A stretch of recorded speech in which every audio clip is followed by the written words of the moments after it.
It's lovely. Okay, so I'm gonna get rid of all of that before this, as soon as this stream is over, because that was a comedy of errors. Jesus Christ, that was awful. I truly That was pretty apologize funny. for all the technical issues and like the demon robots that were coming out of us. Let's back up to the very beginning of this stream. Apparently, Okay. we have a show for you guys. I believe. At one point, we did. We will attempt to show. Yeah. But there's no guarantees. Yeah. So we did want to talk about some of the Can Jam stuff from your perspective, Cameron. Because you were still. Wait, when did you get back? You got back a lot later than the rest of us. Oh, I got back on like Wednesday or Thursday. Was there anything that stood out to you from the show? Finally being able to try Pud's headphones. That was the highlight for me. So I didn't get to try too much at Can Jam because I was mostly by the Warwick booth because we launched the Apereo GSE there, which was awesome. But I could not miss out on the opportunity to try Pud's headphones. So getting to try a few of those was really good fun. Old Thumpy in particular was quite a fun experience. And he also made one which is now behind me, which is based on my logo, which you look at it and you think, well, that's going to sound horrible. It's just like a silly... It doesn't suck, and it's actually better than a number of production headphones that I can think of, which is kind of hilarious. Yeah. So thank you so much, Phil, for that. That was absolutely awesome. Other than that, yeah, I mean, for me, the highlight for me was launching the Apereo GSE, which we will also have at Can Jam New York in February, and possibly Dallas, but no promises there yet. People are saying Cameron's audio is out of sync. I don't know that we can do anything about that. It's out of sync for me too, so it's on Cameron's end. Right. How out of sync is it? Mine's probably out of sync too. No, both of you are fine enough for me. Cameron's might be a little behind, but all right, mostly fine. All right. Not sure. Griffin is on vacation, so he's. I don't know why he's here. I'm literally just in the car waiting for my partner to bring back the pizza. We couldn't find parking, so I'm like the parking drone, just sitting here with the hazards on. Yeah. Yep. Should we talk about the Amanis? I was originally going to title this stream "The World's Best Headphones" because I feel like it brings up an interesting topic of discussion, or that thread and that sort of controversy brings up an interesting topic of discussion. I think we'll maybe talk about this again next week. And for the moment, maybe we can just sort of focus on the Amanis. Because the idea that I had in my mind was, like, what constitutes better and worse along the continuum of, like, best headphone here, world's best headphone on the one hand, and, like, just, like, average, normal headphones here. What constitutes better along that continuum? And I can think of a number of things in terms of, the things that we would look for and say, okay, like this is closer in that direction. But it's like, what is it about, something like the Amanis that people attribute that to? Is it all just in the mind? And my answer is probably.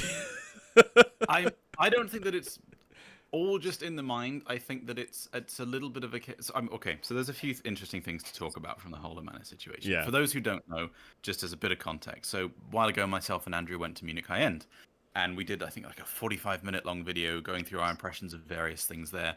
And one of the things we tried was the new RAL headphones, the Amanis. And Andrew wasn't so hot on them. I think you were saying that you really weren't much of a fan of them. Yeah, I didn't like them. I liked them, but I just said that I think because they are a sort of bit of a colored presentation, there's a few quirks to it. It's going to be good at certain things and not so great at other things. I enjoyed listening to them. I don't know that I'd be able to have them as like my only headphone or main headphone. People took those statements very poorly. And before we sort of posted that video, there was a lot of, I think, what I'd call hyperbole going on around the Amanis. People saying that, it is the best headphone to ever exist. It's better than everything else ever, at everything ever. It's got no drawbacks. People saying things like it's got 10 times more dynamics than the 1266. And it's just, stuff which there is no such thing as a perfect headphone. And I think that's the first thing we'll talk about as to why a truly perfect headphone specifically, or additionally, if you're talking about a perfect headphone for everyone or any listener, can't really exist.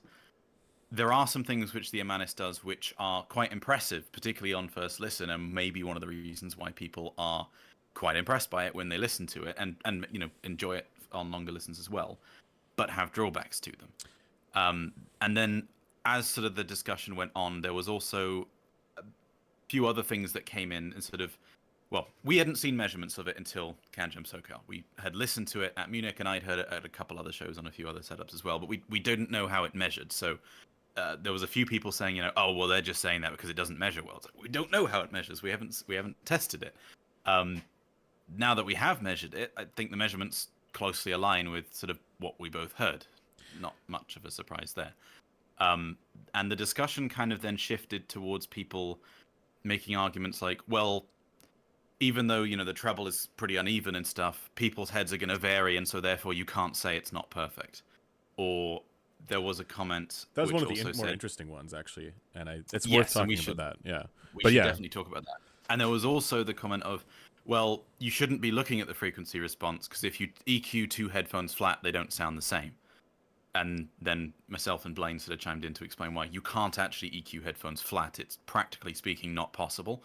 And the sort of specific correction filters that they were pointing to don't actually do that anyway. Yeah. So there's a few interesting topics to talk about that came from that thread. Well, and there's also an article. Somebody wrote an article, basically. Yeah, someone wrote an article basically saying that the only reason we were being generous. Someone regurgitated an article. It was something like 80% AI generated, as well as the guy's follow-up posts on HeadFi.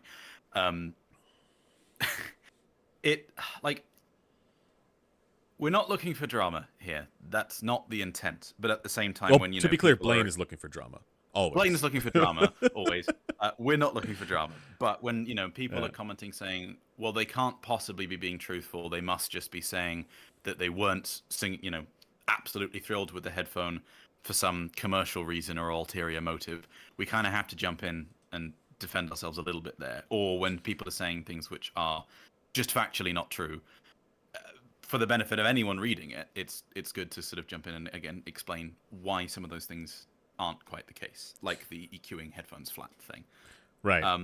So I guess the first thing is probably to talk about what would make the best headphones in the world, and why is it that you can't have a single headphone be the best headphones in the world for every single person? Yeah.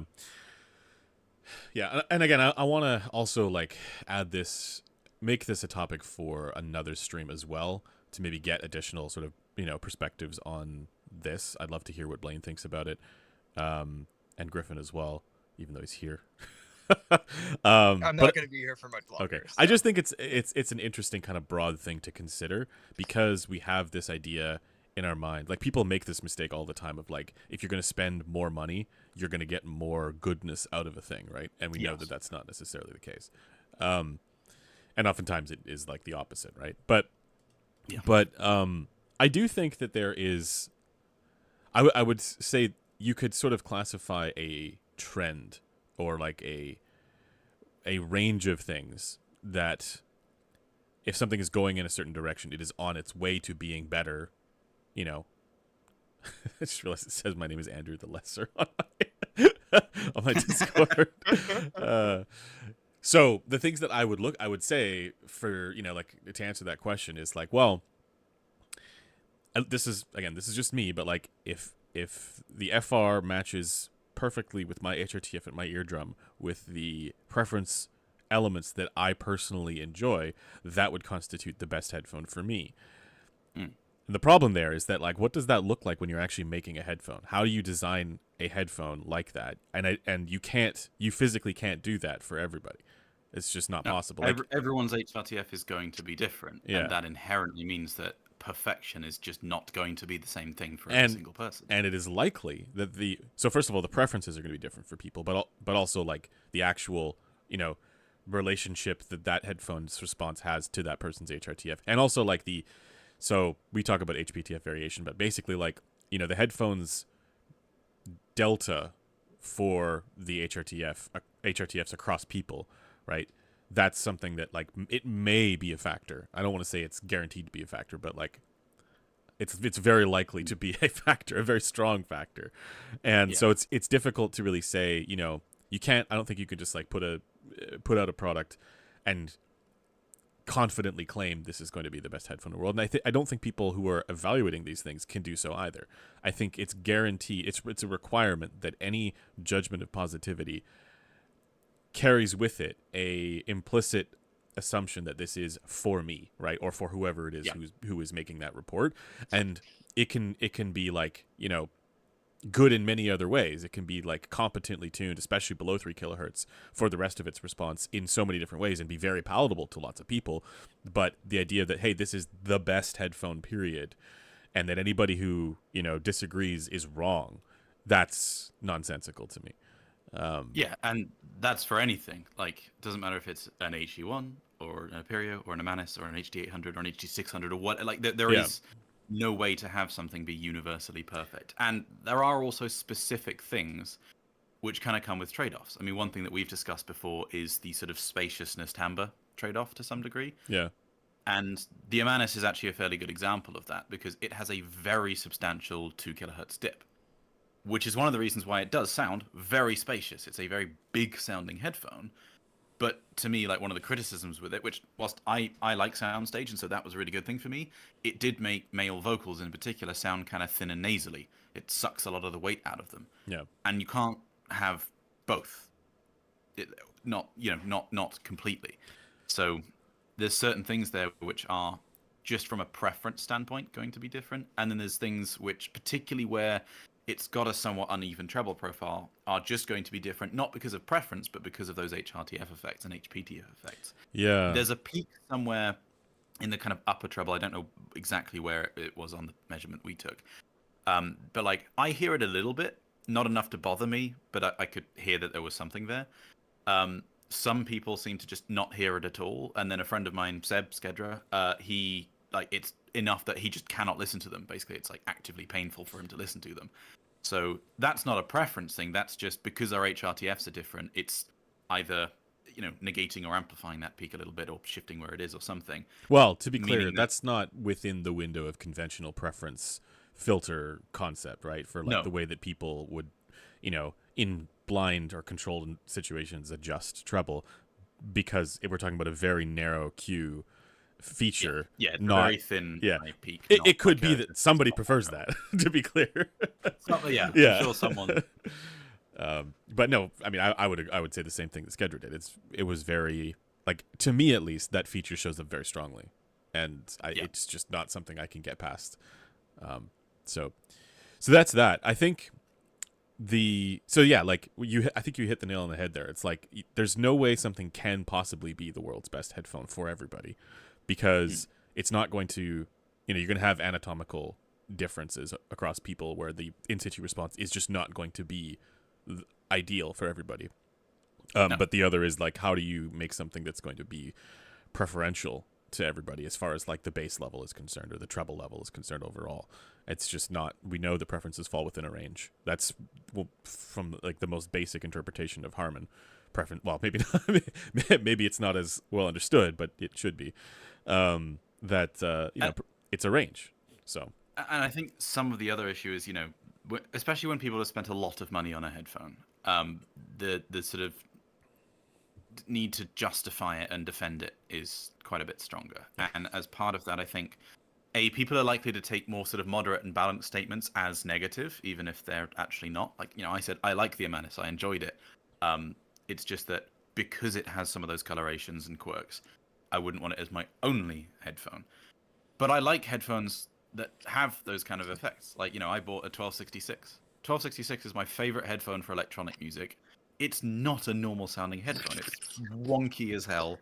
It's got all sorts of weird aspects to it that make it really good and enjoyable for certain genres. And then I would never listen to something with a vocal focus on it because the vocal timbre sucks.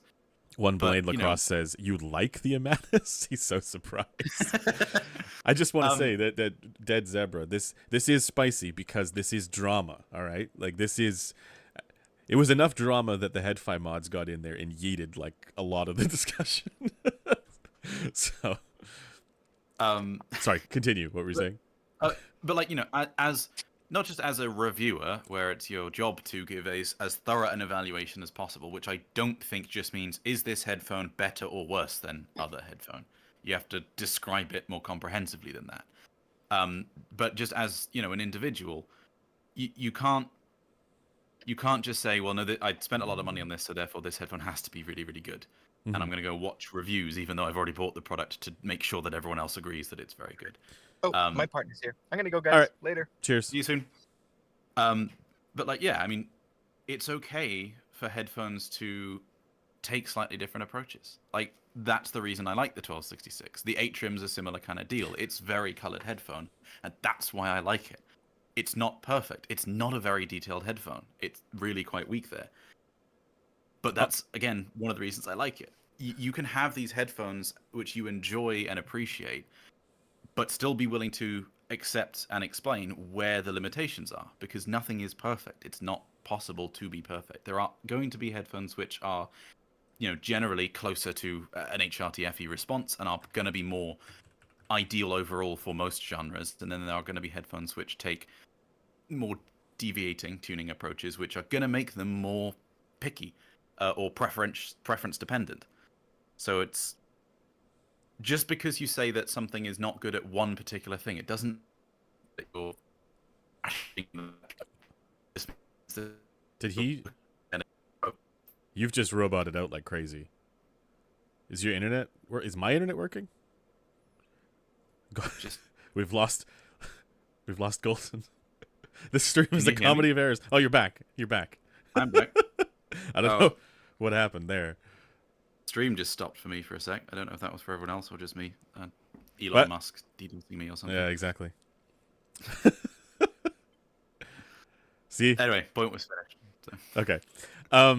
Yeah, I want to get a little bit into that thread, though, or just into that discussion that people were having, because it was definitely, from my perspective, and I am willing to have people challenge me on this, I welcome it, it felt like a lot of copium, right? Like, we were getting, the accusations were things along the lines of, like, you have ulterior motives to say that this is not the best headphone, or that this is not everybody's endgame, because if you told the truth and said that it was, nobody would be buying anything else. Everybody would just be buying that, and you would be out of a job. And like, that was in also, like, the person writing that weird article was alleging this, right? And in my mind, it's like, are you fucking you just don't want to accept that the headphone and, like, this headphone costs, it's solved. This headphone costs $10,000. Are you out of your fucking mind? Even if that concept is something that could possibly exist for people, right? To try and imagine that everybody is going to go run to spend $10,000 on a headphone is insane. I mean, on that kind of note, there was also a few people, because we haven't reviewed the Amanis yet. All we've done is show impressions. We don't have a review unit yet. Someone has offered to send me one, so I'm hoping to do a video soon. Thank you very much. You know who you are. But we haven't done one yet. And people were like, well, why haven't you done one yet? It's like, because we don't have a review unit. Well, you should just buy one. It's like, it's $10,000. We can't just spend $10,000 to do a review slightly earlier. Yeah. Like, well, you can just resell it. It'll only cost like $2,000. That's $2,000. Like, that's a lot of money. You can send someone to CanJam, hotels and flights and everything for that. You can pay, like, $2,000 is a lot of money. You can't. Yeah. Sorry. I'll it was insane. Like, some of the commentary in that thread made my eyebrows go to the back of my head, and I was just like, am I in crazy town? Like, what is going on here? With some of the suggestions. I don't actually think that person's initial post, the one that I'm referencing, Blaine, was written by AI, even if maybe parts of the article were. I feel like the initial post was very much just like and it's funny because, like, that idea of, like, hey, you would be out of a job if you actually reviewed this product. Solved. Yeah, exactly. The headphone hobby is solved by this product, right? That concept. That's Yeah, well, first, that I don't think that was written by, that part wasn't written by, but I've seen that before. This is something that people have accused us of when we don't review. We haven't reviewed the Neumann NDH30, for example, right? And people will say you're deliberately avoiding this. You're deliberately not reviewing this because if you did, all of the rest of your work would be pointless because it's the best headphone. And I'm like, okay, first of all, no. Like, even if headphone is amazing, that's just not how any of this works. If it's amazing, we review it and we say it's amazing. But second of all, none of that actually influences, like, there's nothing about that would have anything to do with whether or not we would cover a product, right? So, like, even if that were even if a headphone were like the best thing ever, right? Whether or not we cover it has so much more to do with whether or not it's possible for us to get one.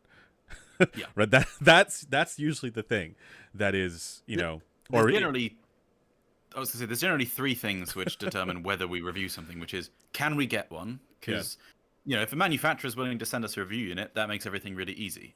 If someone we know is happy to send us a review unit, that makes things really easy. But if we can't get one from someone we know or the manufacturer, we're not just going to go out and be buying everything because it would spend tens of thousands of dollars a year just buying products.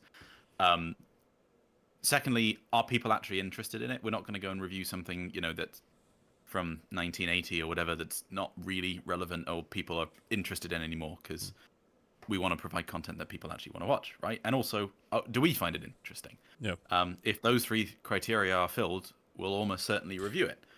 But there's a lot of products to review, and so if we can't get hold of one easily, we're not going to be spending loads of money or going massively out of our way to do that review, let alone make sure it's done right now.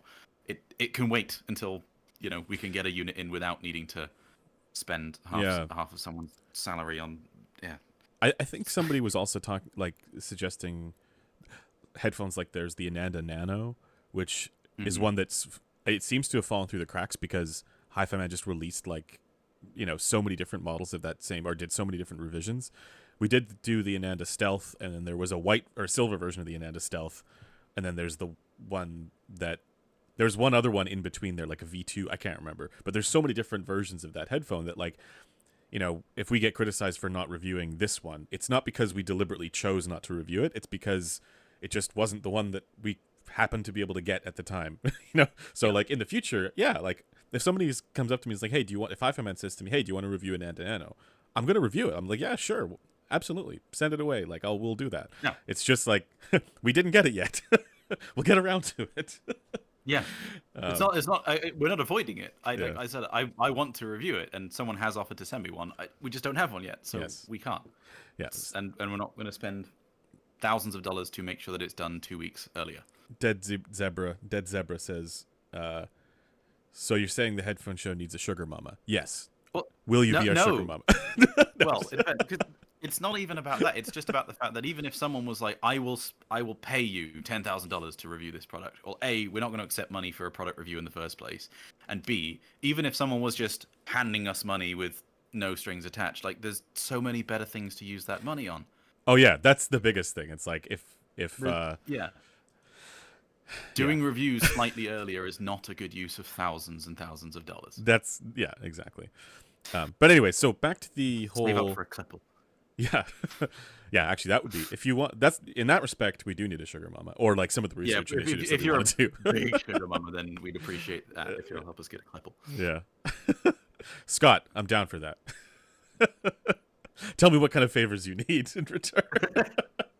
Oh yeah, DMS did do a review. Did DMS do a review of the Ananda Nano?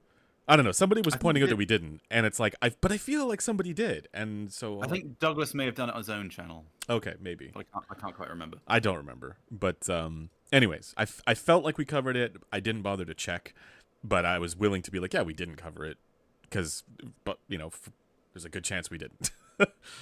Oh, he did review it. Okay, so then that comment is just ridiculous. I don't understand why somebody would. I believe this person's probably watching this as well. So if you're watching, apparently DMS reviewed it. So go check that out. I think one of the other issues though is that because we do have different people on the channel, maybe somebody wants coverage from one person, but the reality is there's only so much time. So we can't cover everything. There's a lot of products that come out. That's the other thing. Yeah. And I think actually, John Darko in a recent video mentioned like manufacturers sometimes get a little bit offended when you turn down an offer to review their product, and it's like it's not that we're saying, oh, we just don't like you or something. It's like there's a lot of stuff to cover and only so much time, and to some degree we have to prioritize whatever the products that people are asking for most as well. So I will say that's what the function of some of these streams are sometimes, is to just be like, now we're going to put a whole bunch of stuff into a video because we do want to cover it. But the backlog. I did want to get back to that Amanus thread, because there was something else that came up from that I thought was interesting, which was the discussions around, like, in the sort of the general sort of community understanding when it comes to what you see on the graph versus what people are actually hearing. And it's related to a comment that I saw also on Reddit where somebody was talking about how there's a sentiment from manufacturers that actually the driver, there are unique traits about a driver that make it sound different when you're actually listening to it. And so one of the things to do with that latter point is that I feel a lot of this is actually acoustic impedance, and also the like people not using in-ear microphones to actually test what the in-situ performance is, like for the low frequencies, for example. But the other side of it too was like, and this is attached to that Raul Amanus thread, where people were talking about like, why would you bother to measure or evaluate a headphone with measurements where you're using one specific pinna, as opposed to using no pinna and just getting the performance that way? And to me, I was like, I was like, I'm gonna die inside right now. Like, I don't. Okay, well, because some people watching may genuinely be going, okay, well, why doesn't that make sense? Yeah. And I think the analogy that the guy on Headphone brought up was, speakers are measured in an anechoic chamber. You don't measure them in situ in a room. So why are you doing a sort of analogous thing for headphones? Mm-hmm. And the difference there is that a room, whilst you're going to get different room modes and things depending on the room that you put it in, and that's obviously going to affect things. And certain types of speakers, whether it's an open baffle or whatever, are going to affect how it behaves in a room. Mm-hmm. With a headphone, it is specifically designed, and it's always going to be used with an ear, presenting that acoustic impedance load, and that changes things so dramatically that measuring without it basically makes the entire measurement completely useless. With a speaker, it's a little bit easier to say that you can measure the anechoic response and then add the room effects on top, whereas with a headphone you can't really do that. You can't predict how a headphone's going to behave in a room, i.e. on your head, by taking a flat plate measurement and then adding HRTF effects on top. Well, flat plate without the pinna, because you can have flat plate. Yes, flat plate without the pinna. Yeah. Yeah, I mean, like, the analogy that I used there was, actually Blaine brought up this point, but I always like, okay, this is weird, but like I always like to make the analogy that headphones are like shoes. Like you wear headphones on your head and you have ears that go inside of them. With shoes, you wear them on your feet, and you have feet that go inside of them. It makes sense to design these products with whatever's going into them in mind, right? Because that's the condition that in which they are used. But B, it also makes sense to evaluate them that way, right? And even if it's true that like different feet would be shaped differently and have different requirements, you still want to have something that is human foot-like that you are evaluating that product, that shoe, in terms of. And I think that's you want to make it match the condition, and that's really what's going on. I think people also aren't really aware of how much the condition, like if you break that condition, how much that actually affects the outcome. Like, it's totally different. Like, if you don't have a ear in there and it's not actually coupling, like even if it's coupling and there's no ear, that's bizarre. If it's not coupling, it's also really weird. So like you're completely changing the condition that this thing actually gets used in, and therefore your judgment of the result is not going to be accurate, whether you're evaluating or you're designing it. And that's the problem.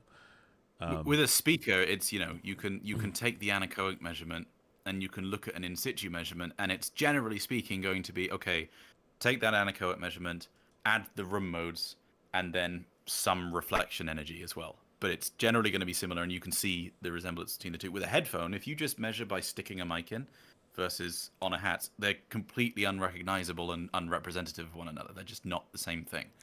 And you can't really get any useful information without measuring it with an ear. And there is a valid point that was discussed, which is that, one ear is not going to be representative of everyone because of what we discussed earlier. Mm-hmm. People have different heads, different HRTFs. That doesn't mean that you should just ignore the measurements, or that you can just assume, well, mine might be different, so it might just magically perfectly align with everything so that the end result is it matches my HRTF exactly as it is. Especially if you're then going to imply that it's doing that for most people, which inherently doesn't make sense. Like, that would be a statistical miracle for one person, let alone a large group. And if you have a particularly sort of uneven response, it's going to be much more difficult for it to end up in a, generally speaking... Welcome. It's going to be more difficult for it to end up in a more even presentation. And I think I don't know if you want to comment on this, but the ideal result is measuring on multiple heads. Yep. Well, that's what the that's next step contention, is. Yeah. Right. Like, that's something that we have. That's a hypothesis. I just want to. We don't actually. I want to be clear about what evidence we actually have there, which is. Well, we have conjecture. Yeah. The listener brings up something here. It says, to be fair, we're not actually sure exactly how wrong and how much more wrong flat plate measurements are versus rig measurements. I assume you mean without a pinna? Like, because people refer to the Gross 43AG as the flat plate, because it's flat versus the contours from like the Kemar or the 5-2-8 head. Okay, so I think what Griffin is saying, given what I know about Griffin's paraphilias, is that Griffin is wondering what the degree of error is for a flat plate versus the error of a different ear to your ear. So right? No like ear, but when he says flat plate, he means no ear. Yeah, I mean, earless flat plate is the historical terminology, because that's what it was for the longest time. People used either head and torso simulators, or they used earless flat plates, which were just a measurement mic in a foam block. Thanks, Marv Chang. Anyway, yeah, fuck SBAF. Anyway. Wow. Oh, no, wait. Are we not public about that? I hate Marv. Okay. Well, you can be public about that. I don't have hatred. Remember what we were saying about Blaine seeking drama?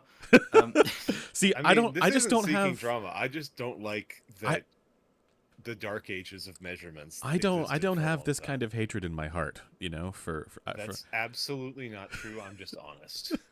No, I mean, like, I just don't have enough emotion generally.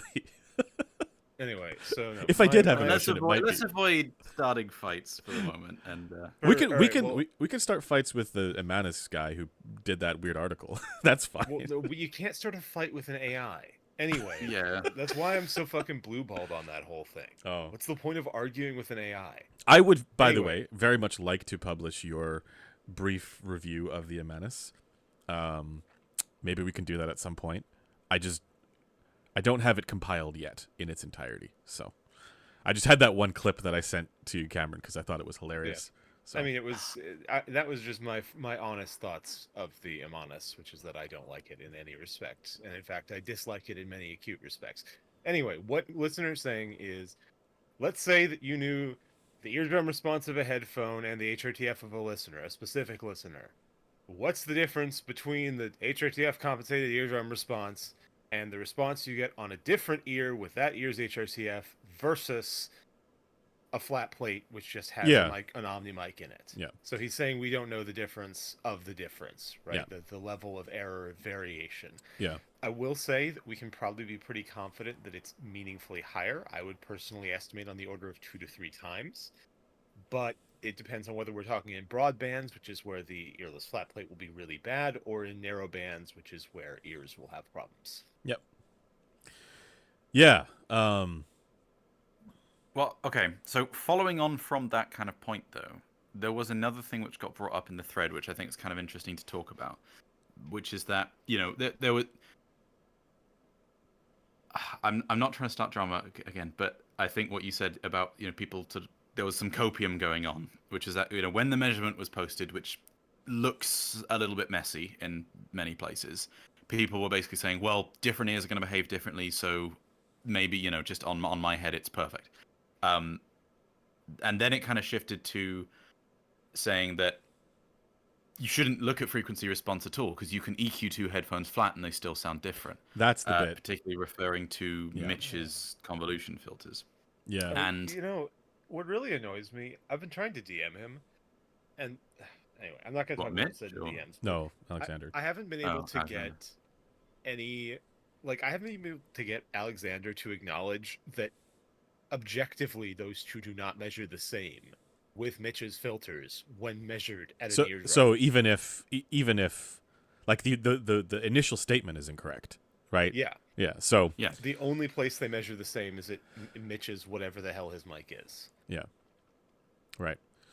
Well, even then, I don't know how close they are because his measurements do still have some kind of, like, if you look at the before and after he puts on each product, there's still some remaining. Folks are asking for the measurement. Yeah, if you want to send it to me. Somebody can send me the Amanus measurement. I think I have it. I can send it to you in DM. The Amanus measurement or the measurement of the... Oh, yeah. Cameron, to your comment, by the way, sorry that my head's bigger than everyone else's. I rushed to set this up when they started talking about the Amanus because I wanted to be involved in the hate.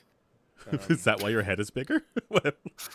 Well, yeah, because my Zoom is fucked. Like, I literally threw together my entire... Like, my camera went from being, like, in storage to being set up, and my lights are just, like, I just grabbed them into... Are you feeling okay, by the way?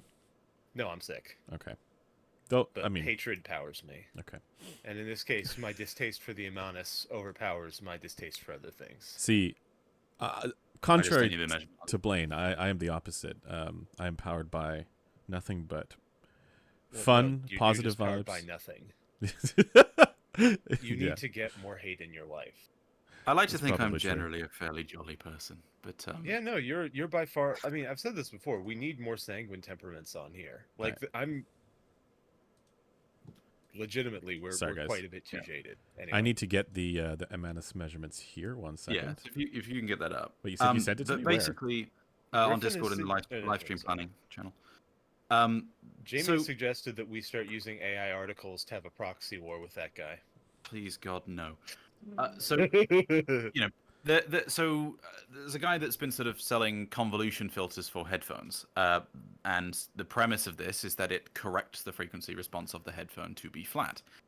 And 1 second, guys. Alexander in the Amanus thread basically said that frequency response clearly doesn't matter because if you do this on 2 different headphones, they still sound different. And I think it's still there. I don't think this post has been removed. Sorry, this is Griffin's thing here. I need to still find the Amanus. What? Sorry, I'm just pulling up the Amanus here. Yeah. There we go. I posted a fairly long post in the sort of Headphone thread with some measurements to show this because we did buy a couple of Mitch's filters to test them. Basically, well, firstly, as we said earlier, HRTF is going to be different between listeners, and those particular filters are made by measuring them on Mitch's own head. And if you were to do it based on any other measurement, it would be based on the HRTF of that rig that you measured on. And those are inherently going to be different. You can measure the same headphones on 2 different rigs, and they are going to, in almost all circumstances, going to behave differently, which means that you can correct a headphone to flat in one position on one rig. And then as soon as you either, move it slightly, because positional variance is a big thing, or put it on someone else's head or a different rig, it's no longer going to be flat, because the HRTF of that head or rig is different. And so if you measure a headphone corrected with like those convolution filters, they don't measure flat on other rigs, because it's not Mitch's head. I also want to get on the record on... The Amanus sounds much worse to me than it measures. So I just showed the measurement up on the screen. It doesn't measure horribly, for its wideband. It's. When I look at that measurement, I'm like, I did not hear that bass extension. Yeah. Not a shot in hell. For me, it was the treble peak. As mentioned. You didn't seem to mind the treble as much, so. Scott. Well, no, I minded the treble, but I minded the converse of what you minded. Like, you don't like it when there's a peak. I don't like it when there are deep gaps. Okay. For me, the treble sounded fucking hollowed out and lacking detail because of the stuff between the peaks. Yeah. well, because of the lack of stuff between the peaks. Scott Pledger has also said he heard zero bass on the Imanis. So, listening to it at the same time. Is this a coupling issue? Well, I mean, in theory, ribbons should have a quite low FS. Yeah. Yeah. I mean, we did make sure that it was sealed, and I when I've listened to it, I've tried like forcing a proper seal and stuff, and it has mid bass, but it drops off pretty steeply at about 30 hertz. So like sub bass is not really filled out. Alexander also said that it shouldn't be affected by seal much, if at all. I would love to test that, but I mean, there's the what's it called, the CA1A, which did change a fair bit when you put the gapped versus solid pads on. So that would imply that there's definitely some coupling effects going on. It's certainly not a non-factor, but probably to a lesser degree than, like, you know, a planar or something. Well, I mean, we'll see. Also, 2 people have said I should boost my mic volume. How is it now? I just boosted it also in Discord. I don't know if that has. Oh, great! So now we've doubled up. No, you should be fine. Yeah. So there's a few things which like Mitch does on his filters which are good, in order to, you know, avoid some of the mistakes that other people have made when using tools like Auto EQ, where a lot of people, if they're trying to correct a headphone flat, will correct all the way up to 20 kilohertz, and that's a bad idea. Because the high frequencies are the ones where they're going to vary most, both on positioning and like between listeners' heads. So even if you try to correct it on your head and you do it perfectly, you do that, and then suddenly not only have you not corrected it, but you've potentially made certain peaks and dips just twice as bad as they were originally. So he only goes up to, so he only goes up to like 5 or 7 kilohertz, which is a good thing. But that also means that then everything above that isn't corrected. So even if everything below that was perfect, it's still going to sound different because everything above 5 kilohertz is still very different between the two headphones. And then the second thing is, as the measurements in that post show, even after you apply the correction filters, they're not even really that close to being the same below 5 kilohertz either. Yeah, the difference I saw was like, what, 6 dB? In some places, yeah. So I don't know what's causing that in that case. It could just be assuming, you know, all the measurements that Mitch did and the corrections were correct, then it could just be HRTF effects. Unit variation is always going to be a thing as well. That can be quite substantial on some headphones. And it could also just be that, you know, if it was different sessions and the mics aren't placed exactly the same, because positional variation for the in-ear mics is huge. There's all sorts of things which can affect it. And so in-ear mics are hard, basically. Yeah. In-ear mics are hard, and even, you know, a headphone measurement rig is not going to be the same as your head. So trying to correct a headphone flat based on either a 51/28 measurement or in-ear mics or whatever is to some degree a futile endeavor. And that's kind of the problem. So I just wanted to address that argument, because some people were saying that, you know, you should ignore the measurement entirely because frequency response clearly doesn't matter. When actually the reason why the two headphones sounded very different even after being corrected is because they're not actually, the frequency response was different. They still have a very different frequency response. Yeah. See, that's the thing that gets to me, right? Like, and I see that for many different reasons. This is one of them, where it's like, oh yeah, you know, like that's the argument essentially that I saw in that thread, you know, multiple times. And then I saw the same argument for different reasons in other places where people are saying like, no, like the driver has this characteristic. Therefore, when I, you know, use this same driver in different designs, I need to, I need to make it so that it measures differently. And it's like, because if they measure the same, they don't sound the same. And it's like, yeah, but that also is missing the issue of acoustic impedance and actually in situ frequency response, which is bound to be different. So anyways, that's that. Was there anything else? I feel like we can just get into like spicy time. There's one bit I just want to mention on the filter thing, because this has been brought up both, well, as part of the Mitch's thing, and also as the audio tool thing, I think it was. Basically, there's a bit of a misconception in some places where phase needs to be corrected separately to frequency response in headphones. Headphones are, generally speaking, minimum phase devices, which means that when you correct the frequency response with a normal minimum phase EQ, you also correct the phase response. Blaine died inside when you said that. Well, no, so I think we need to actually just flip that script, because at this point I'm sick of telling people that. I want it the other way around. If you think that there is excess phase, you show me. You show me your measurement where the magnitude response and the phase response do not correlate as they would in a minimum phase system.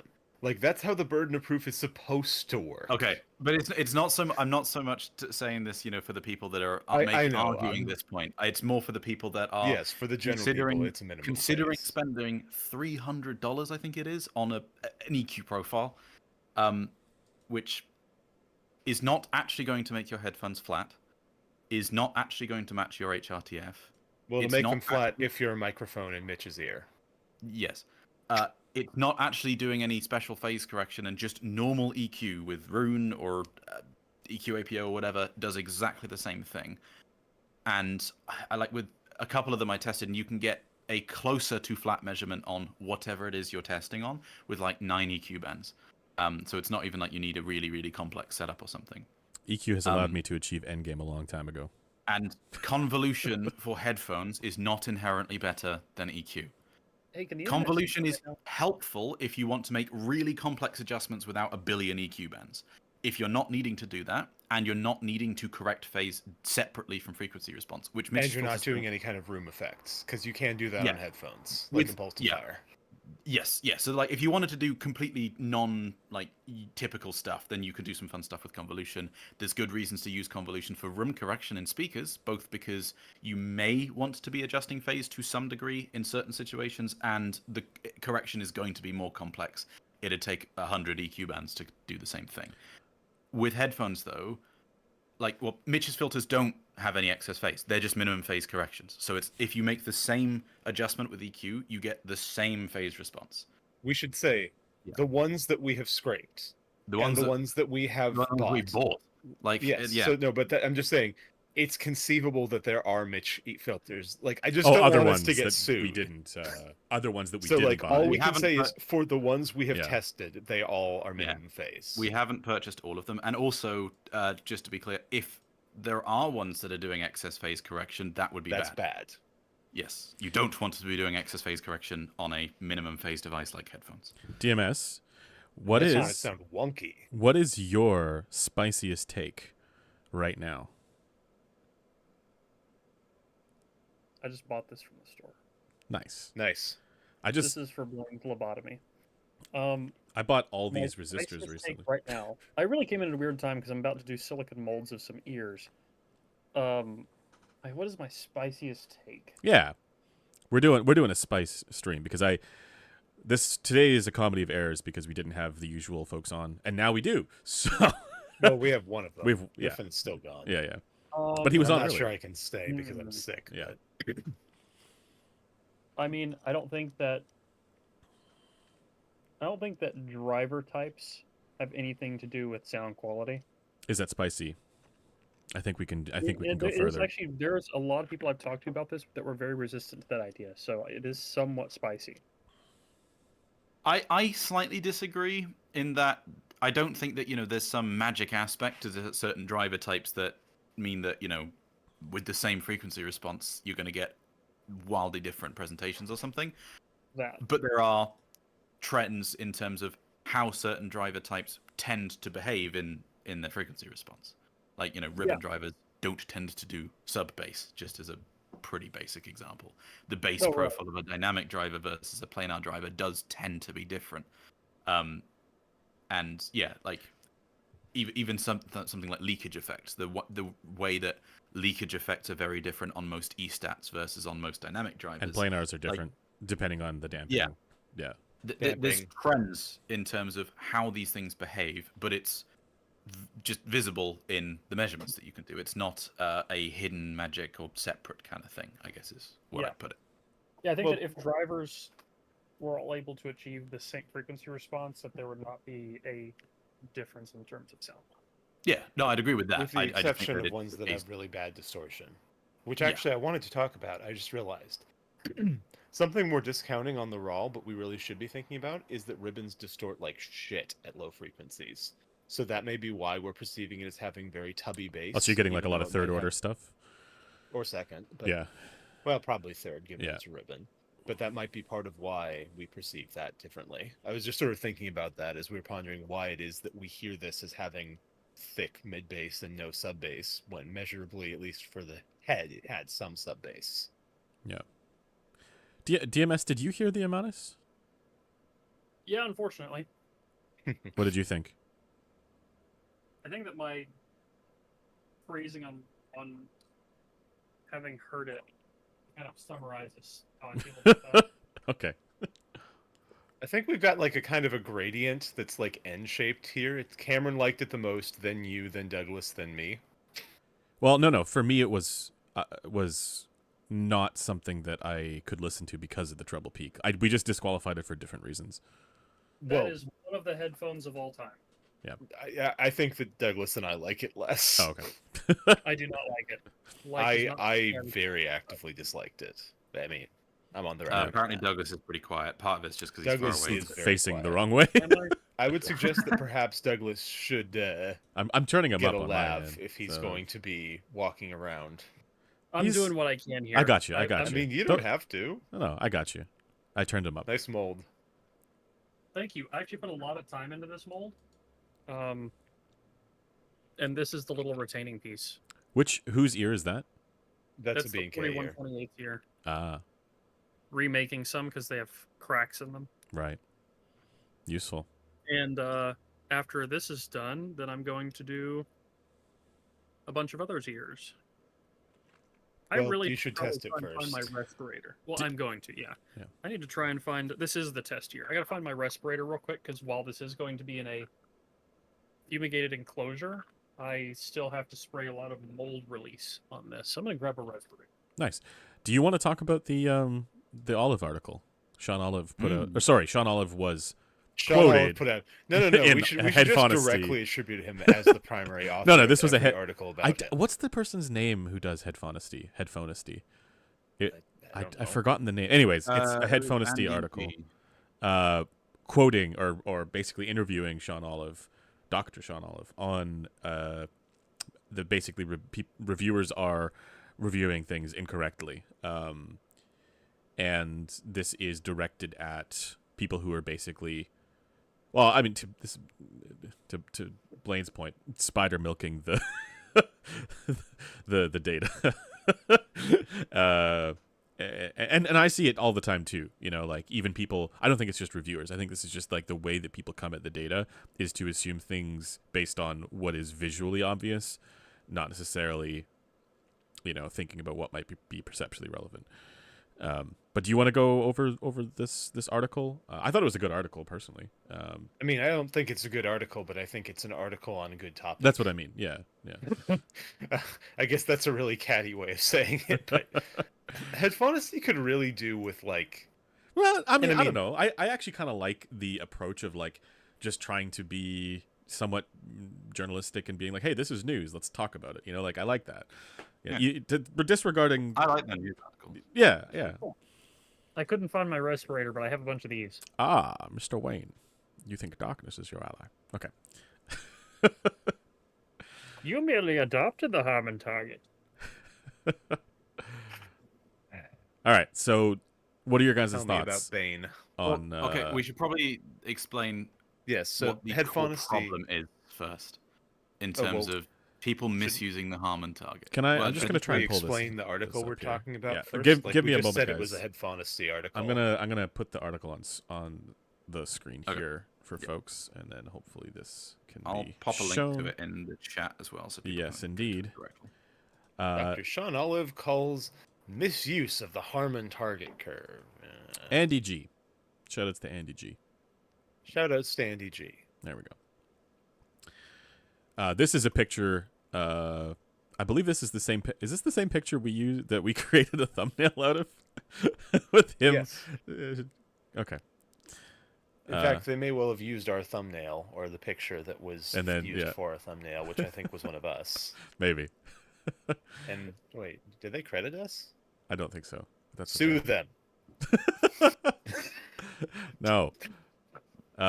So. Okay, DCS. Do you guys want to talk about the gist here? Okay, like that's. Anyway. So people are ignoring a bunch of factors.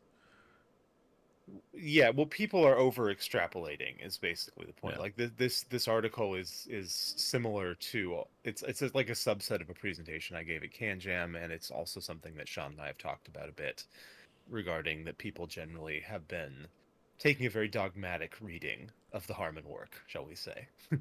A lot of people are basically using it as everything should meet this line exactly, and any deviation from this line is bad, which is not what the Harmon research says. And it should be noted, this article actually addresses a group of people we don't really talk about because we don't personally run into them socially. But Olive is concerned about the people who also just verbatim take the predictive preference model and say that is all you should rate on. Yeah, like we don't talk about that much because Audio Science Review doesn't do that, and very few, like, no American site. Well, but there are people who will make reference to, and this is I believe he's actually referring to these people as they are as posted on places like ASR, because they will do things like use PPR and then base the score or base their judgment about what's good from the score specifically on PPR, right? Stuff like that. And he's kind of calling that out a bit in this. At least that's what I take it to be. The chat is complaining about my volume again. One sec. Let me see if I can fix that. All right. Is this any says better? audio in general pretty bad this stream. We know. We're sorry. PingGG does not work, testing. so we're using Discord, and that's. I'm not sorry. Yeah. So hey, it wasn't me for once. Now you are roboting out though, so it is you. I'm a robot. Yes, you are a robot now. Fucking figures. This is a comedy of errors. The rest of us are fine, but yeah. DMS just sounds like Kenny from South Park. Oh God, that's very ominous. I'm working with chemicals. Yeah.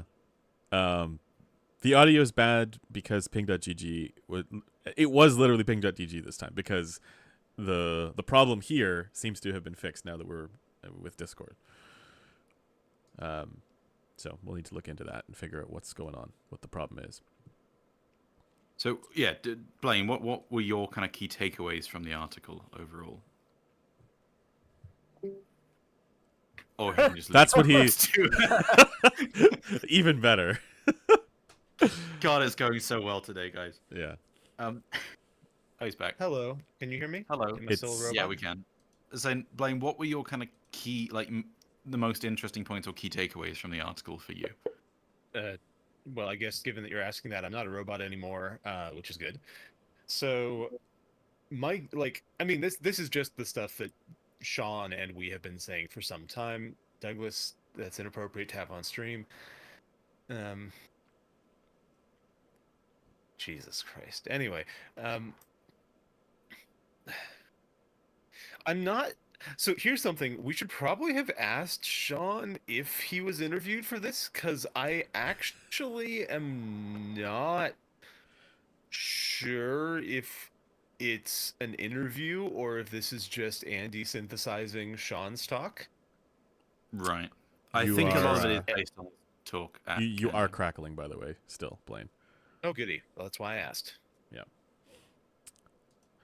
So, I want to, like, this stream stream should not have happened, basically, is all what good. I mean, two of us tried to prevent it. Yeah, that's true.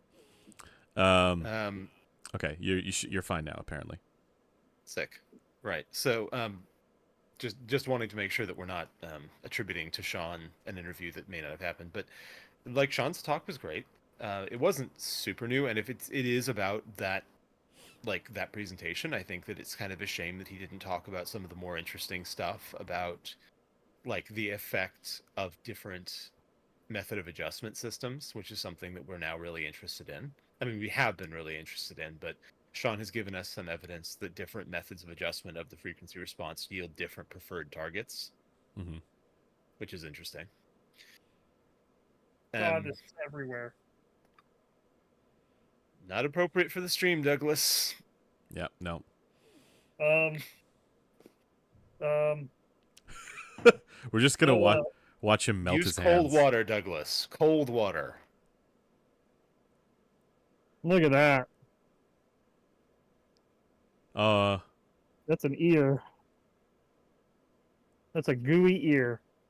And in Okay. 5 I like that minutes, you we can use crack solo open. cups for mixing instead of using like a measurement cup. No, he uses those for drinking. They have lines. He plays So do measurement cups. he plays beer No, pong in between. The solo cups, they have lines, and I put them on a food scale, and I measure out in weight how much is going in there. And I just over-extruded into this a fair bit, but I wanted to make sure there was no air bubbles, and I clamped it. And now we wait 5 minutes, and we hope that the heat generated by this silicone, which is Shure 0035A, doesn't melt the 3D printed. Not A.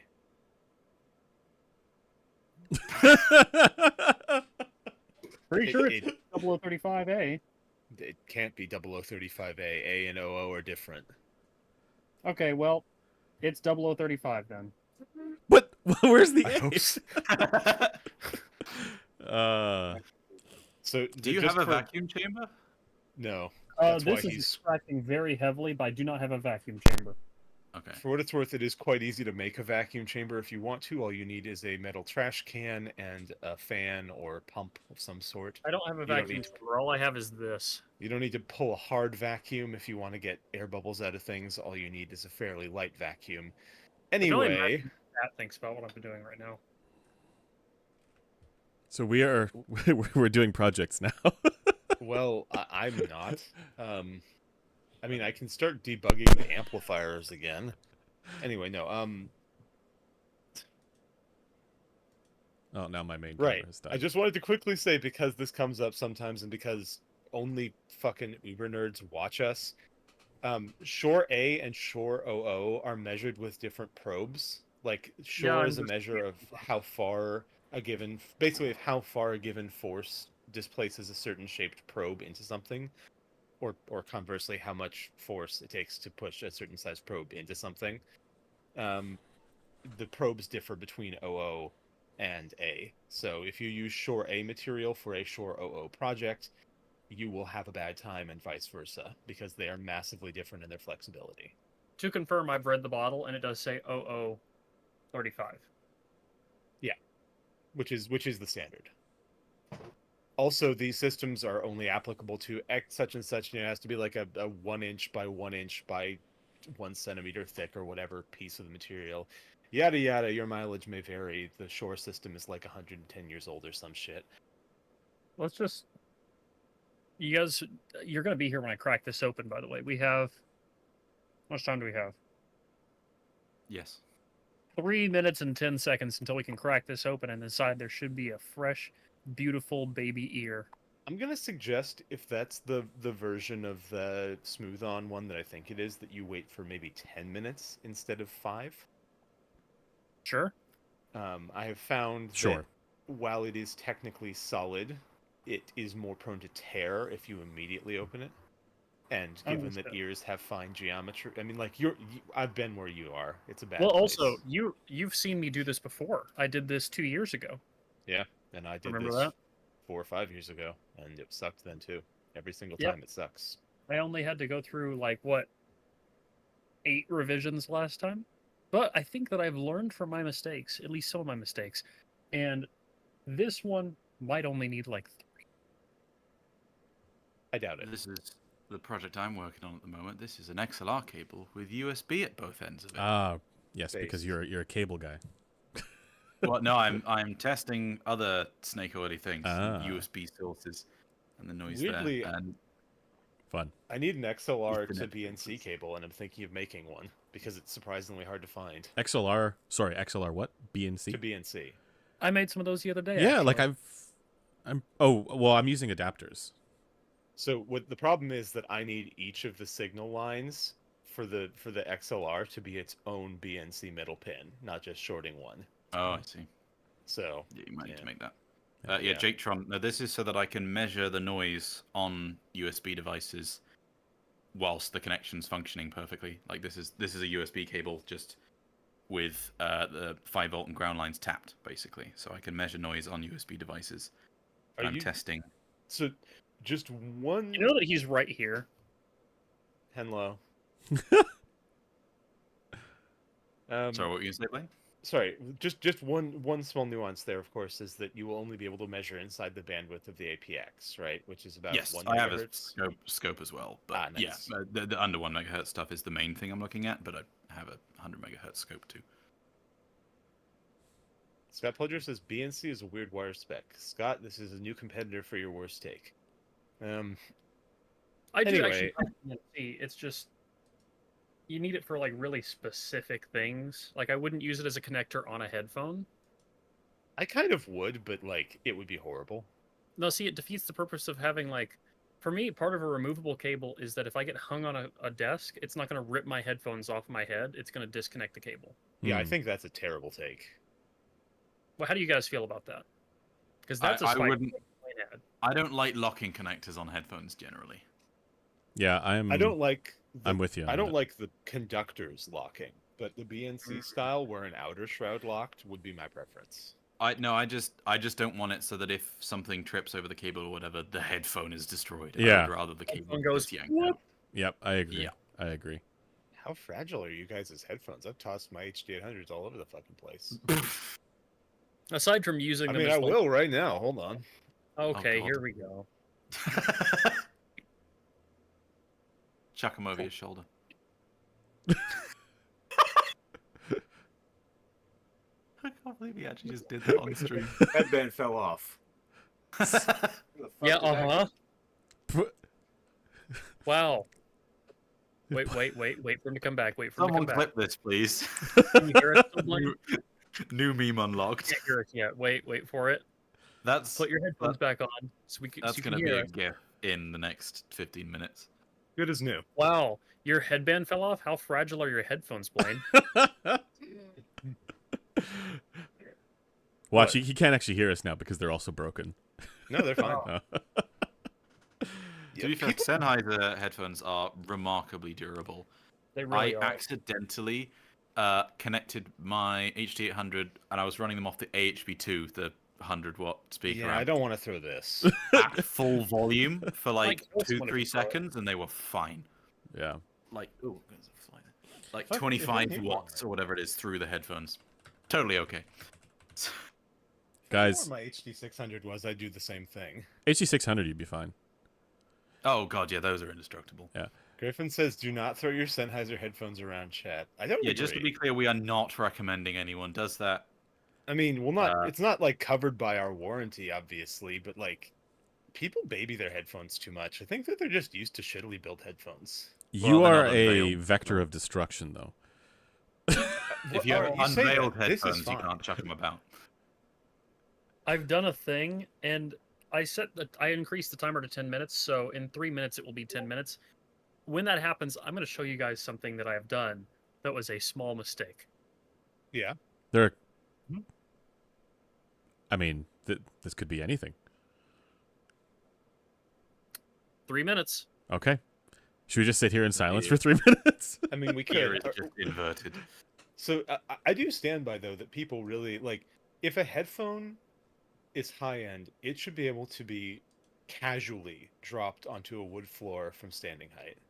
I mean, ideally, yes. I don't think that's really a design criteria. Like, if you are... Didn't you get on my case for complaining about this as far the unveileds being... I think you could drop that onto a wood floor from a standing height. No, you definitely can't. The veiledness wouldn't be the problem.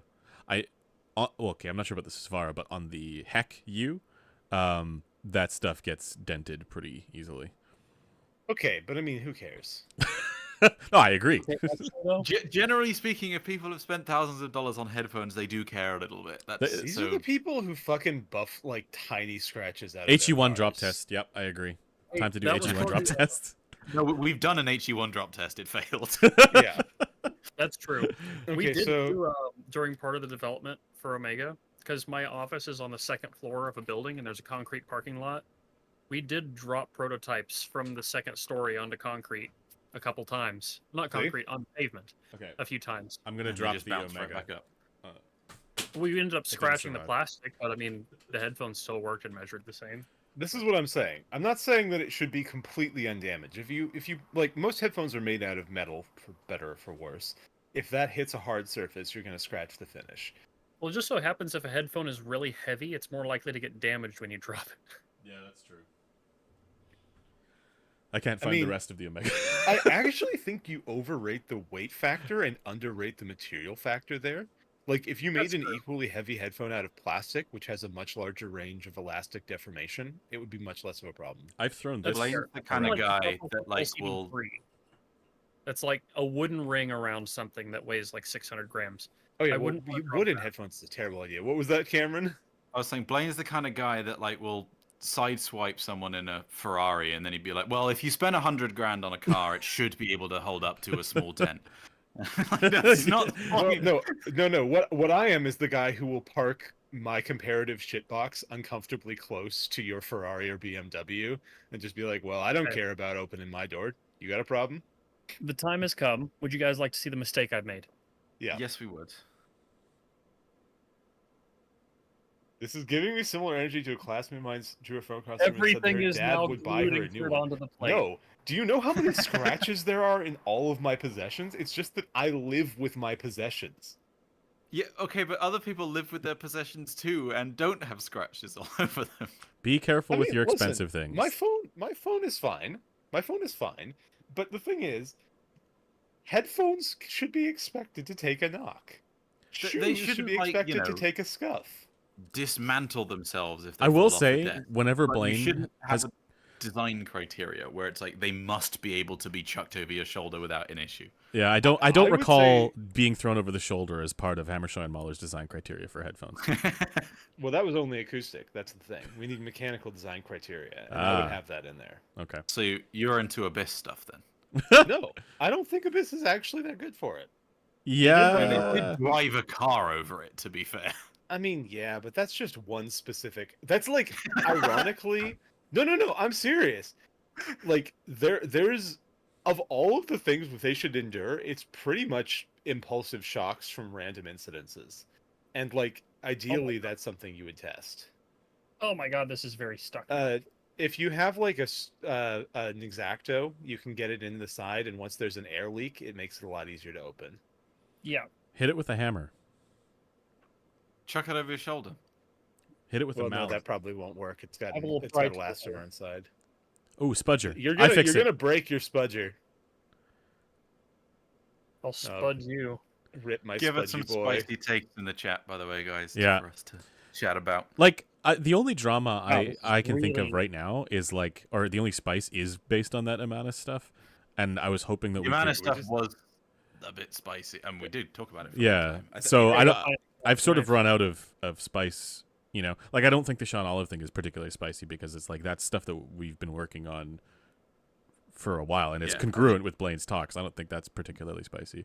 We didn't. Well, Blaine's talk's going to be a video for you guys, hopefully soonish. So look forward to that because it's good. I think the summary of the Sean Olive article was basically that if you are just evaluating something based on how closely it conforms to that single line target, you're doing it wrong. There are preference bounds. You need to stop spider milking the really fine grained stuff. Yeah, and also don't put too much faith in any one specific variable, basically. Like he's saying, we have a general idea, it's a good idea, but if you're at the point where you're saying, oh, the Eon 2 is garbage, but the Stealth, that's marginally closer in at least 3 1/3 octave bands. I prefer the Eons. I mean, I'd prefer that both of you're them wrong. were... You must Actually, be wait, hold on, no. We're trying to be less cancelable. I'd prefer that both of them were I mean, not like, on we're my failing head. at that. If that's the case, we have failed at that significantly. I think the summary from the Amanus thread was HRTF effects are a thing. It's going to vary a lot on different people's heads. Some people are coping a lot and kind of taking weird routes to try and justify a purchase. Do you think? And AI are the future of internet arguments. Yes, and if you want to win internet arguments, just write everything with AI. And then also the filter correction thing. I mean, I'm not a fan of those conversations. I think that spending hundreds of dollars on an EQ profile is kind of madness. Yeah, it's the whole point of it is that it's free. It should be. Well, I mean, like, if people know what they're getting, that's fine. Like, if you understand what it is you're buying, and you understand that you are basically buying an EQ profile that won't correct it on your head, but may get slightly closer. It's tuned to someone else's head up to 5 kilohertz, and you understand that not that's what it's necessarily doing. Preferred on their head, for that matter. Yes, yeah. Then sure.